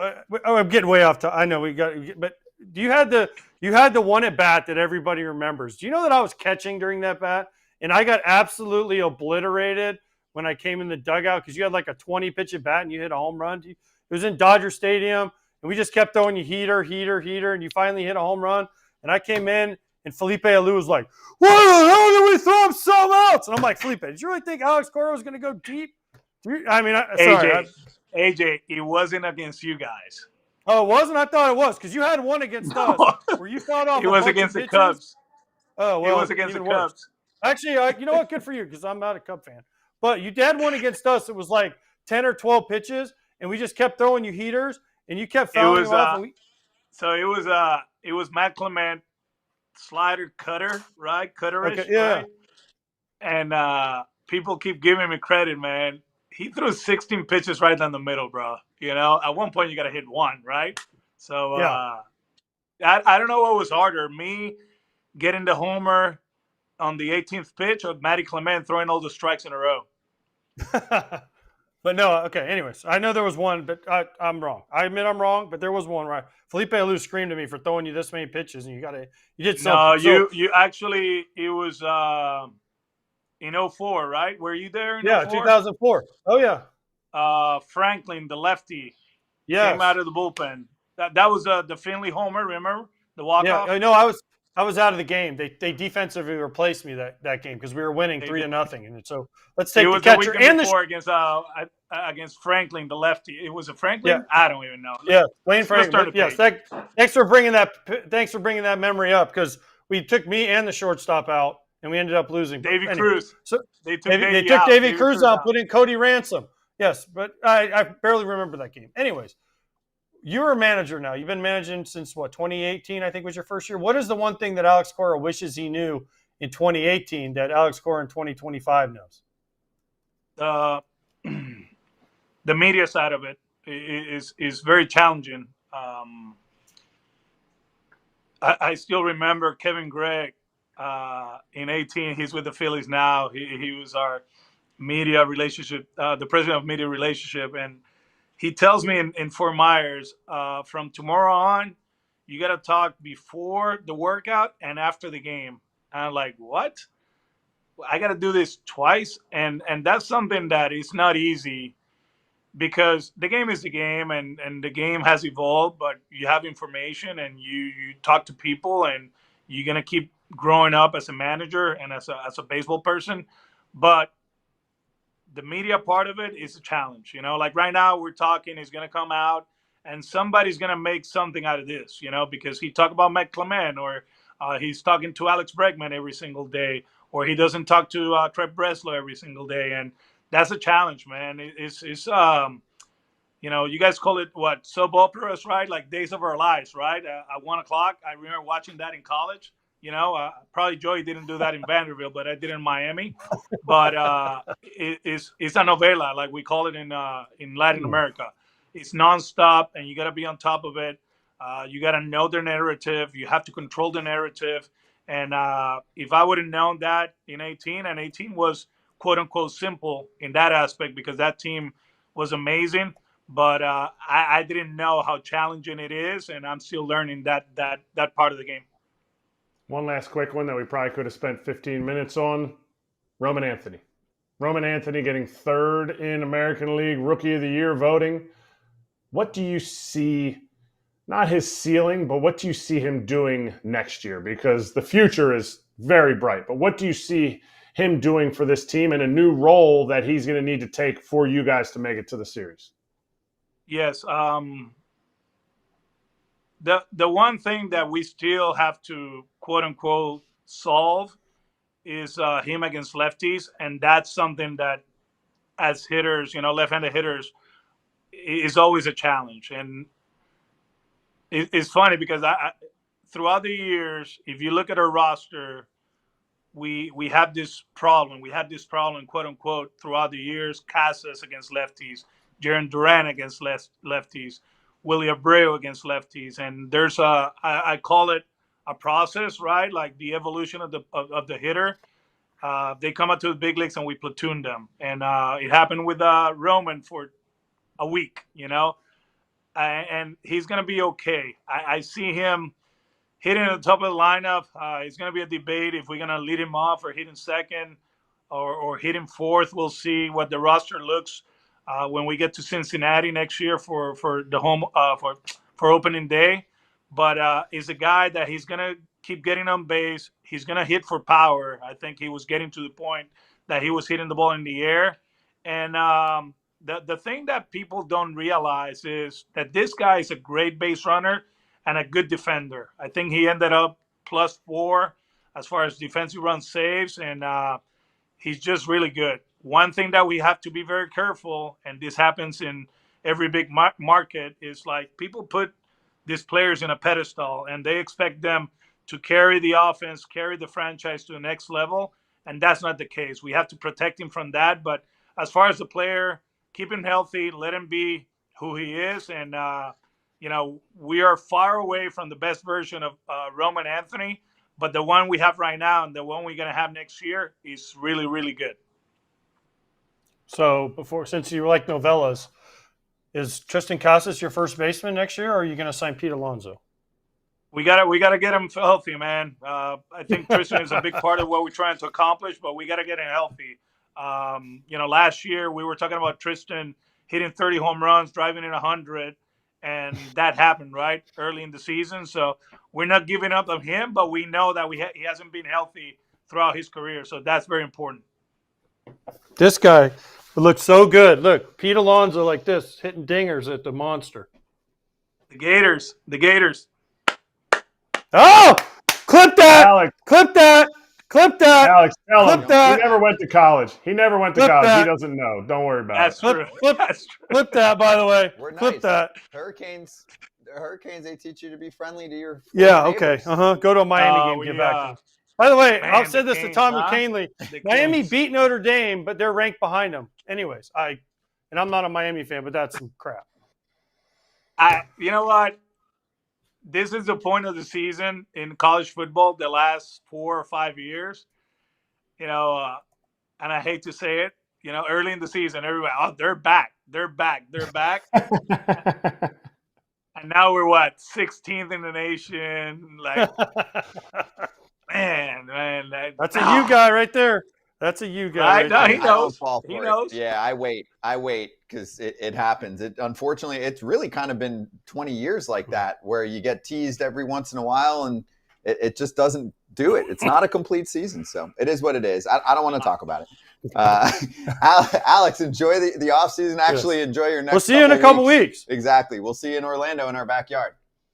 Yeah, and thank you for everything you guys do. I think it's refreshing. It's a great platform, and there's a reason we talk to you guys, because I think for the audience that we have now in the game, and we saw that in the World Series, man.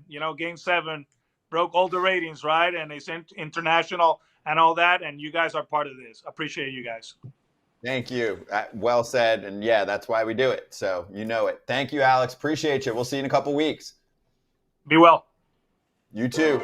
That's Alex Cora, great Red Sox manager, coming back with Zack Meisel to talk Guardians.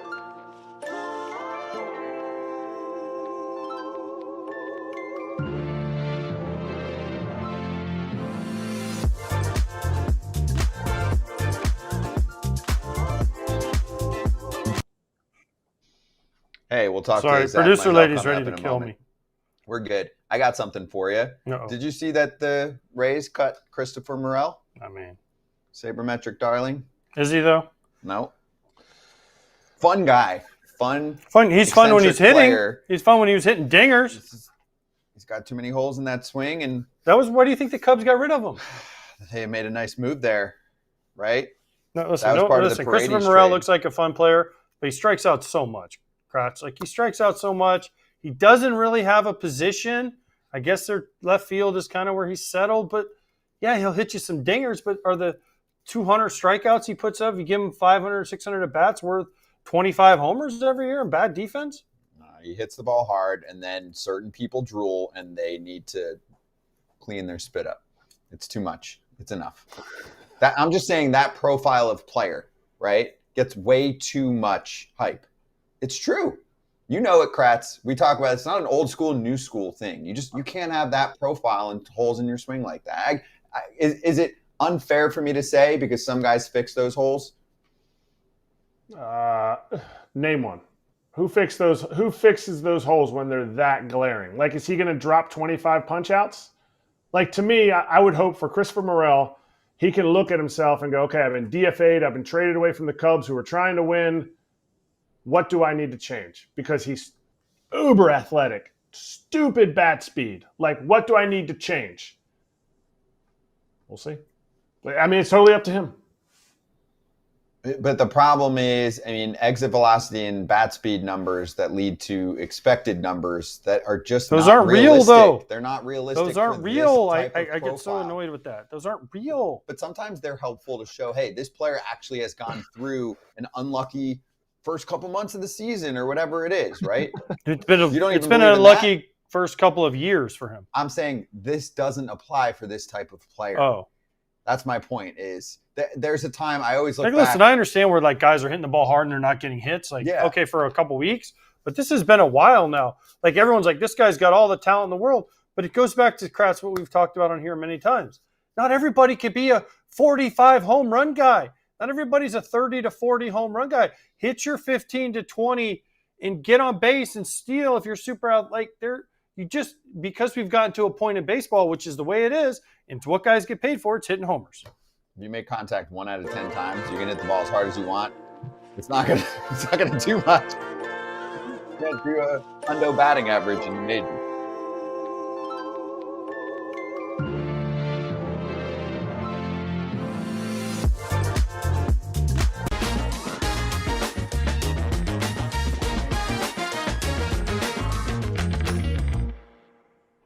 Offseason to-do list new time. front end, by the way. It's very nice. Scooble's not going to the Guardians. Just saying that. Well, Just throwing let's that out there. Let's let Zack Meisel run the point here. Run point for Zack. First off, writing for The Athletic, covering the Guardians for a while. Selby's Godcast, also fantastic listen. But let's do a good 10 minutes right here with Zack and lay out the offseason to-do list top 3 for Cleveland in your mind. And thanks for joining us again, man. How you doing? Yeah, what's up, guys? That list that you guys just showed with Tucker, Alonso, that's wrong segment here. For the Guardians, at least. Look, they're in a weird spot, right? They went to the ALCS, then they won the division again. They have nobody signed. They have 5 guys guaranteed contracts for next year. Really 4, plus they're chipping in on Miles Straw's contract with the Blue Jays. So tons of flexibility, but also it's Cleveland. They don't spend money, so they have glaring holes. If you listed the top 10 things they need, not even just the top 3, like 9 of them would be help for the lineup. So the outfield, the bullpen, those are the 2 primary targets, I think. If you need a third, I would say the outfield again. It was the 30th ranked outfield offensively in baseball. And that's with Steven Kwan on the roster, and he's going to be a popular name in trade talks all winter too. So it's pretty obvious. They made the playoffs. They did so with one of the worst offenses a playoff team has ever fielded. They got to improve that. So it's the same thing we've talked about with Cleveland forever now. Yes. For the last Since like 90. 5 years. Well, no, I mean, they had this, and their offenses were pretty decent when I was there in, the 2007-ish range, when they had those teams in the early 2000s. They had a lot of offense in the 90s, but lately it's been pitching. So are they going to go bargain shopping again and try to piece this thing together? Because at some point, all the pieces, and I know Lane Thomas getting hurt was a big deal for them, but gosh, when are they going to go out? And they do have money. It's not like they're on the side of the street, panhandling, but they have money. So are they actually going to go out and make some moves, or are they just going to continue to rely on this farm system that's put out so many players? Yeah, so here's why they're in a weird spot. They have, Jose Ramirez is going to make $21 million. Then you've got Tanner Bybee at like 4 and change. Austin Hedges at 4. Trevor Stephan at 3.5. They're paying $2.75 million for Miles Straw. That's it. That's $35 million right there. If you keep Kwan, you'll pay him $8 to $9 million in arbitration. There's a few other ARB guys who are making like $1 million, $1.5 million.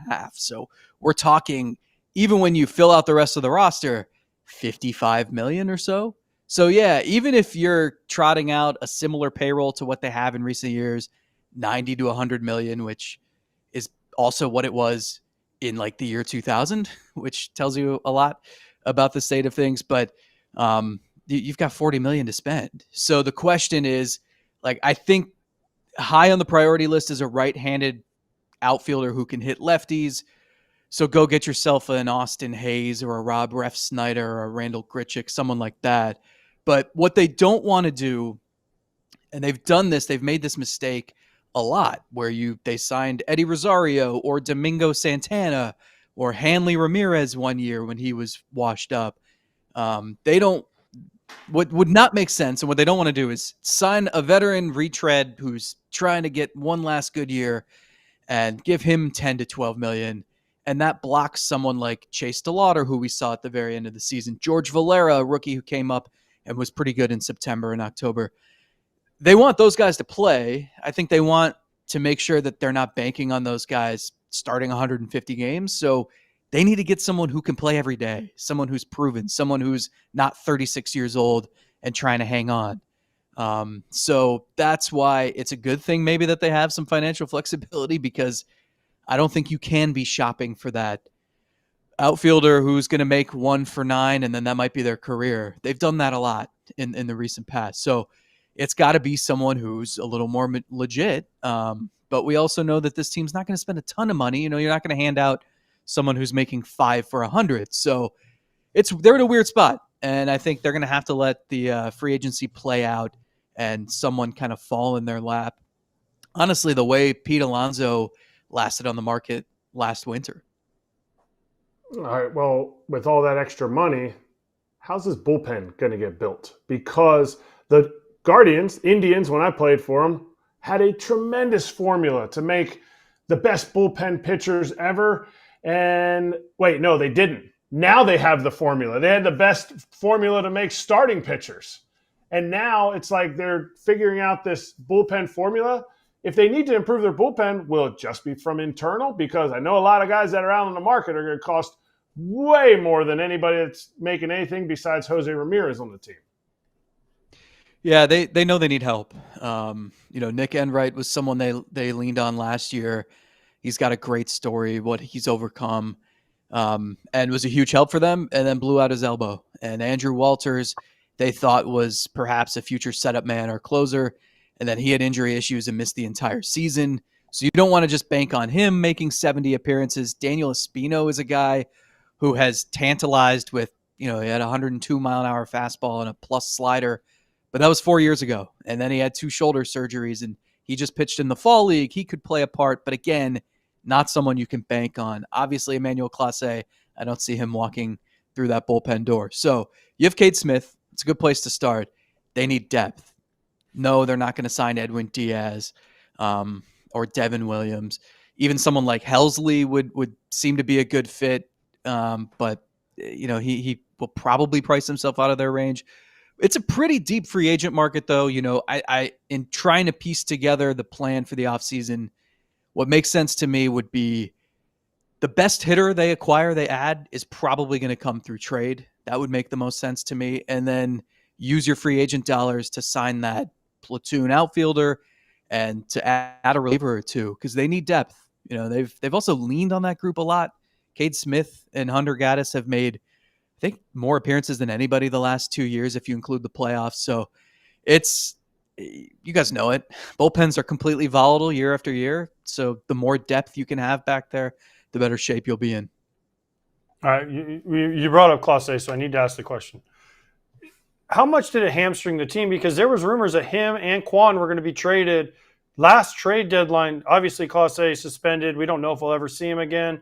Ortiz suspended with him. How much did that hurt? I mean, obviously it hurt the organization and the team, but how much did it hurt just in general terms of building this team and possibly moving somebody like Quan and not having this decision on the books?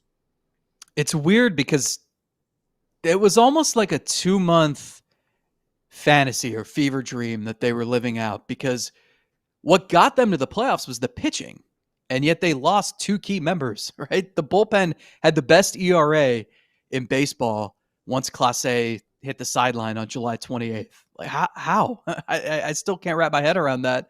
The rotation was what fueled them to the playoffs in September. They went to a 6-man rotation. The fact that they were able to lean on that sort of depth without Ortiz when they acquired Ortiz last offseason because they were concerned about their depth, it didn't really make sense. None of it added up.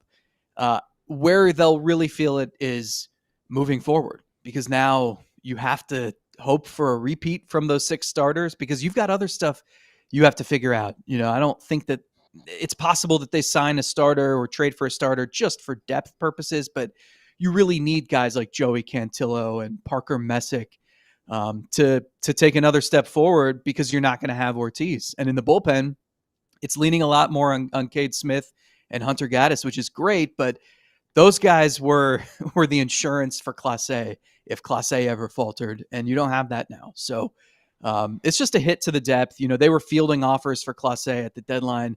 Obviously, they pulled him off the market when they learned about this.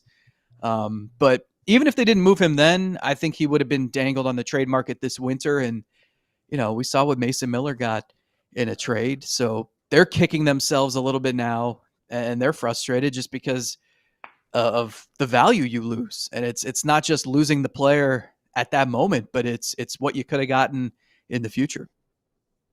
Zach, good stuff as always. Thanks for chiming in. Yes, hopefully you forgot Slade Ciccone, by the way. But hopefully they knock out.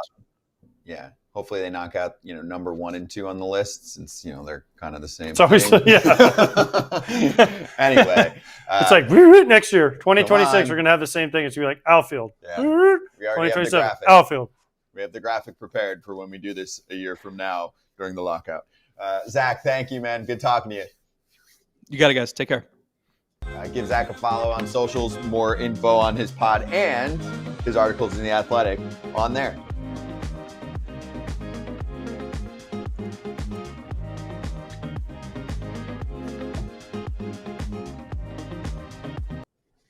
Hey, here's something on socials because we call it out for the A's all the time.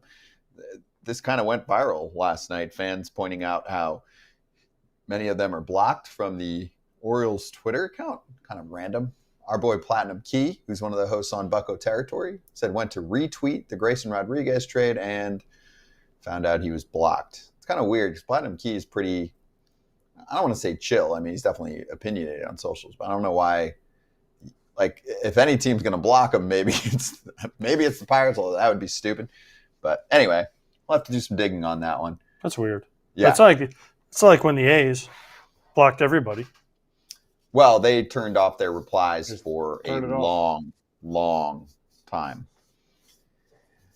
Do any other teams do that in other sports? Why? The answer is no. Don't you want people interacting, good or bad? Yes. And a lot of times people say bad publicity is better than good publicity.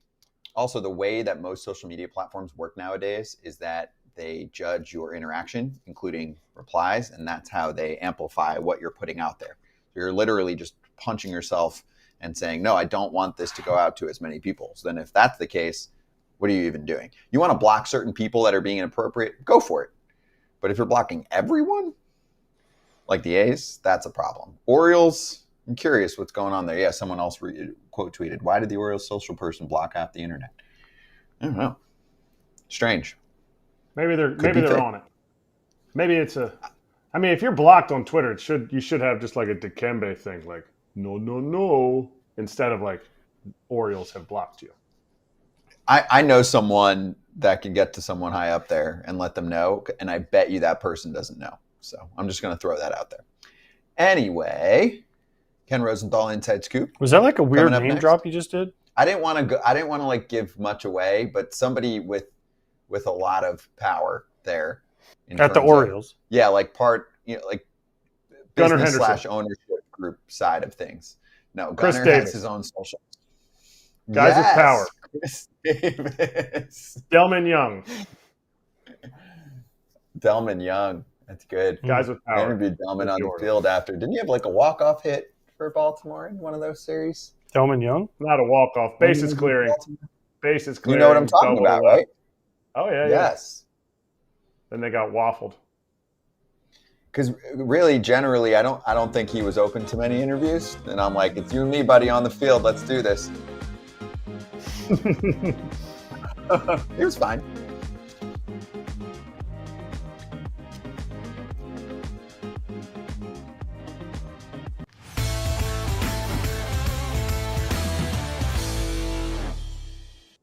Inside Scoop time, quick hitters with FT Senior Insider Ken Rosenthal. Ken, let's get right to the Orioles-Angels trade. I love a big leaguer for big leaguer deal.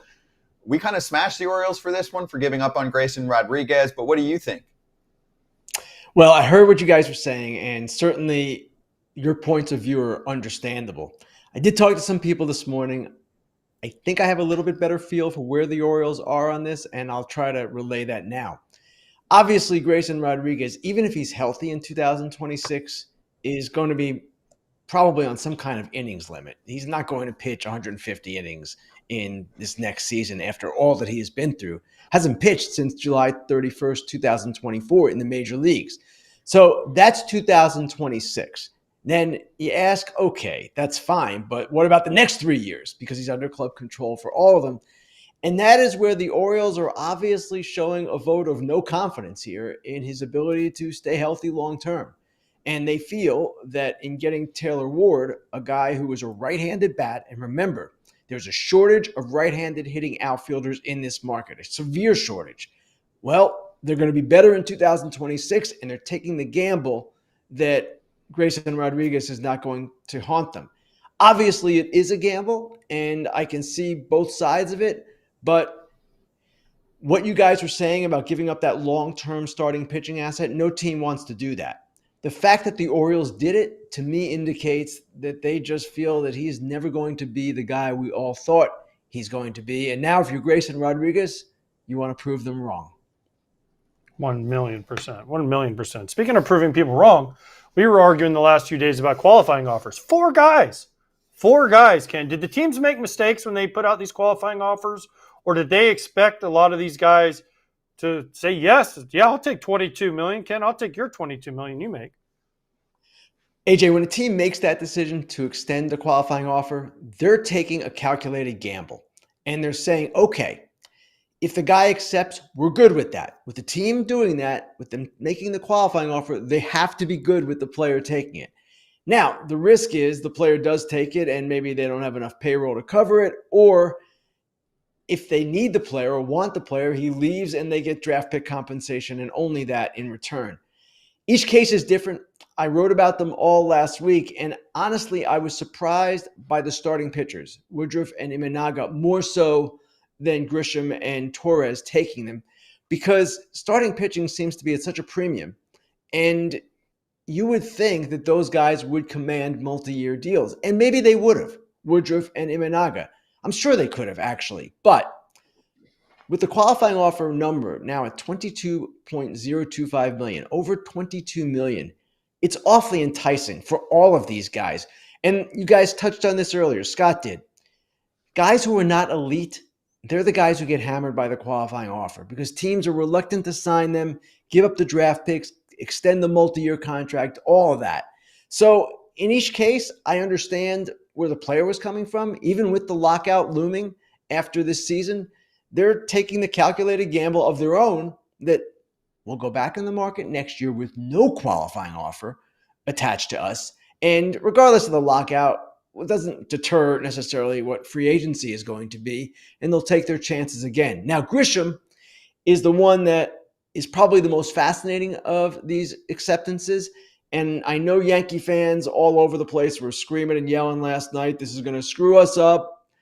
Well, I'm sure fans in other cities, without the largesse of the Yankees, without the resources of the Yankees, have no pity for their particular situation. The Yankees, too, knew that Trent Grisham might take it. They knew he had one good year after a kind of up and down career, and certainly the possibility existed even in a thin market for outfielders where he was probably the third best behind Tucker and Bellinger. But at the same time, they'll figure this out, and they're going to have to figure it out financially. But I know Hal Steinbrenner talks about getting under $300 million all the time, and that's his goal, it seems. But my gosh, they can absorb Trent Grisham. They can sign Cody Bellinger. They can fix their starting pitching, add to their bullpen. They can do all of that, even with Trent Grisham signing. It's not like the Pittsburgh Pirates just got stuck with $22 million they don't want. And the Brewers, one more thing here, guys. We wrote about this today, Will Salmon and I. The assumption a lot of people made after Woodruff accepted was that, Freddie Peralta's gone. In fact, when I tweeted the news yesterday, the first response was, bye-bye, Freddie. Not necessarily. In fact, the way the Brewers are talking, not that way at all. We quoted in this story, their owner, Mark Attanasio, and their president of baseball operations, Matt Arnold, as saying these are different scenarios, independent of each other, and we are excited about our rotation. If you're excited about your rotation, on the record, I doubt you'll be breaking up that rotation anytime soon. Freddie Peralta is making $8 million. Corbin Burns was making $15 million. Much different scenario. Does this change in the next CBA? Has the qualifying offer gotten too big for its britches? Because the players are now taking it and the owners are like, wait a minute, this was an advantage to us. Does this change and it gets completely wiped out? It could, Erik, I'm sorry. And No! if you remember in the last CBA, I apologize already. I am sorry, Erik, for calling you by the wrong name. I'm not offended. I'm sorry, AJ, for calling Erik by the wrong name.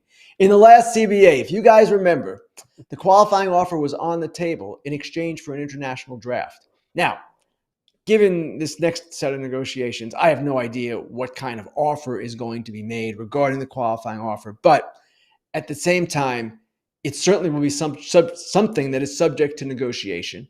And of course, the owners might seek an entirely new landscape with a salary cap. I don't know that they will achieve that. I seriously doubt that they will, but that would change things too if they achieved a salary cap. So yeah, it certainly will be negotiated.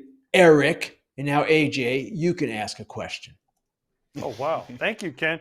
By the way, Erik says that's the biggest compliment he's ever been giving in his life. So thank you for making Erik's life. Ken, that was really nice of you.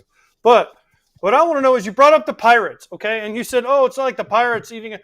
Did the Pirates really make an offer to Josh Naylor? I mean, then the offer wasn't really close to what he ended up getting. So it's like me saying, Ken, you're going to buy me dinner one day. It's like it's never going to happen. So like the Pirates like, oh, hey, guys, we got to like 75 to 80 million. He signed for 92 million. Is this all just posturing by the Pirates to say, hey, we're trying, fans? First off, I believe they made the offer because Jeff Passan reported it, and I have no reason to believe that the report was inaccurate. Now, the motivations and the actual realities here and what might happen, different story. Last week at the meetings, we reported this. We started hearing that both the Marlins and the Pirates were talking about being more aggressive with their payrolls, spending more this offseason. Now, it's one thing to say it, it's another thing to do it. And if you're a Kyle Schwarber or a Josh Naylor or any major free agent, let's throw Pete Alonso in there too, since the Pirates clearly are looking for a bat. If you have a better alternative than the Pirates, you're going to take that alternative, unless the Pirates go above where everyone else is in the market. They didn't do that, according to Jeff Passan's report, with Naylor. So it's nice that they're trying, but let's see them start succeeding. And you know what, too? Free agency is one way to get players. There's another way to get players and take on money, and it's through trades. And you can take money off a team's hands, and that perhaps is the better way for the Pirates to go because free agency is going to be difficult for them. Like I said, any free agent with a better option, a more competitive option in terms of what they're going to do on the field, the team, they're going to take that option rather than play for Pittsburgh. Hey, let's take a quick break for the TV crowd. One bonus question to Ken for the YouTube audience coming up.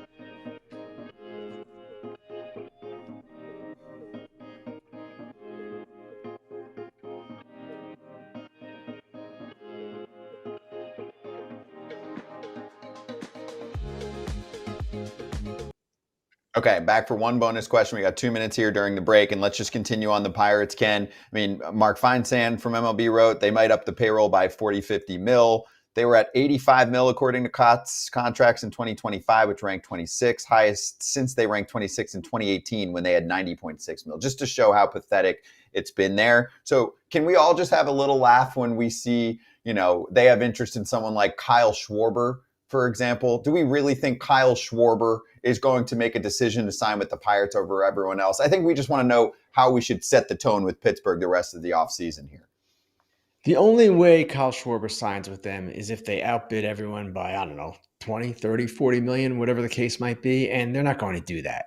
So I am interested to see what the Pirates do. And when I wrote about them last week, I said, believe it or not, these teams, the Pirates and Marlins, are talking about increasing payroll. And it's believe it when you see it, like I said.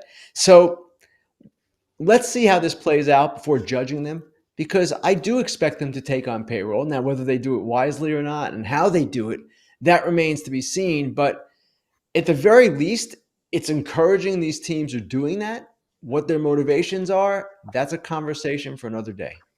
Yep, I agree. And we will have it at some point. We got a few months here in the offseason. Ken, thank you so much. We'll talk to you soon.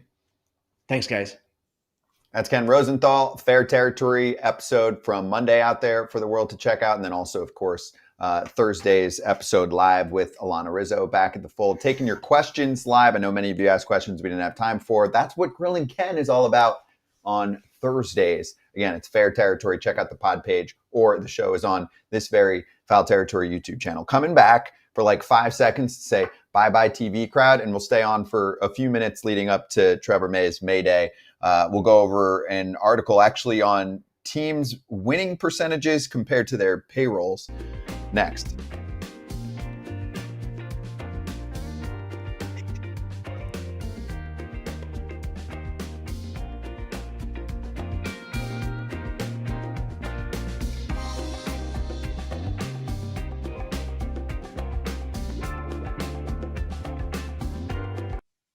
Back for 5 seconds TV crowd. Tarek Skubal, Jake Berger, Robert Murray on the show tomorrow. And bye to AJ. Skubal's coming on tomorrow and Berger? Hell yeah. Without me? Sorry. I might have to call in. I mean, vacation AJ doesn't get to hang out with everybody. I get managers and to call them on. So that's it. You guys get the players. Fine. Deal.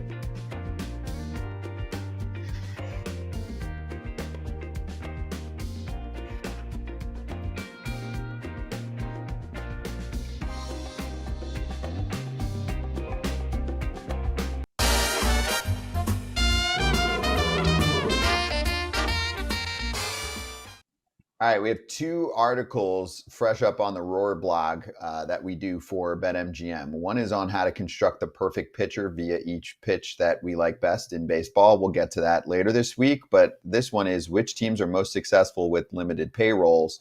And no surprise, this is looking over a period of time where a team like the Rays pop up. Most of the teams that pop up here with the average dollars spent per win are basically the bottom of the barrel. It was a fun exercise, but also a terrible exercise because most of these teams have had no success.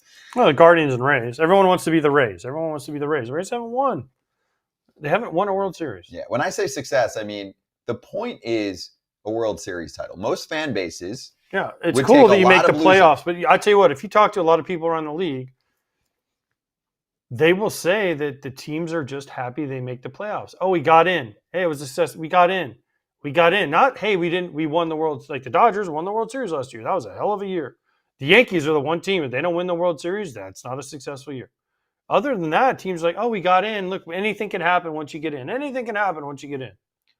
Many teams think that there's too much chance, risk, etc. in the playoffs. I can't disagree more. I feel like we look at certain teams and I'm like, yeah, that looks like a playoff team, but they're not going to do much there. I feel like we say that every year of this show's existence. Right? Oh, they really got to go for that big name starter. Sure. Is it risky? Yes. Could it be a Corbin Burns signing for the Diamondbacks and then all of a sudden he's hurt and you're not going to have him until part of this coming season? Sure. But at the same time, could he be Skubal, Yamamoto, etc., and win you a World Series? At the end of this here, Stu Sternberg sold the Rays, right? Yep. So all those dollars per wins. At the end of his time owning the Rays here, does he wish he had a World Series ring? If he can't say yes, if you're an owner right now and you just started owning the team and you can't say yes to that, just sell it now, because there are people that have the money that also want the ring. Like, yeah, great. He saved a lot of money, made a ton of money when he sold the team. Had he invested some of that money that he made and won a series, I bet he still would have made the same amount of money. That's true. He probably would have made more if they would have won the He World would have Series. made more, yeah. If you have a World Series team, you get a lot of bang for the buck after the fact, right? I mean, you win over a very large generation of fans when you're able to pull something like that off. I always get told, well, you can't, go too far in debt with a current team based on what they're going to sell for in the future. I mean, you are able to borrow money. That's part of the MLB program. Like the Padres have not won a World Series. I think they've tried damn hard to do it, right? It's not always going to work out, but don't you think a team like that has kind of done everything that they could do during the last half decade? Awesome. Yeah. And how is it out there? They're doing fine. If they want to sell the team, they're going to make a lot of money. They want to sell the team because they're not as into baseball. No, and that happens. This is the best. I wasn't on for that. Best thing that could happen to Padres fans.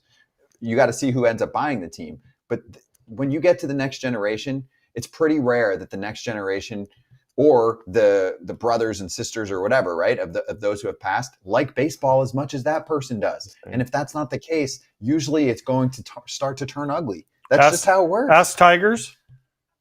Ask Yankees, because they complain about Hal all the time. Twins. Well, Twins, yes. But there's tons of next generation. I mean, it's rare that you have the next generation take over. Tigers, easy one. It's rare that the next generation takes over and cares as much. It's true. And that's fine, right? It's like when, parents Marlins with Jeffrey Lurie and David Sampson. Oh wait.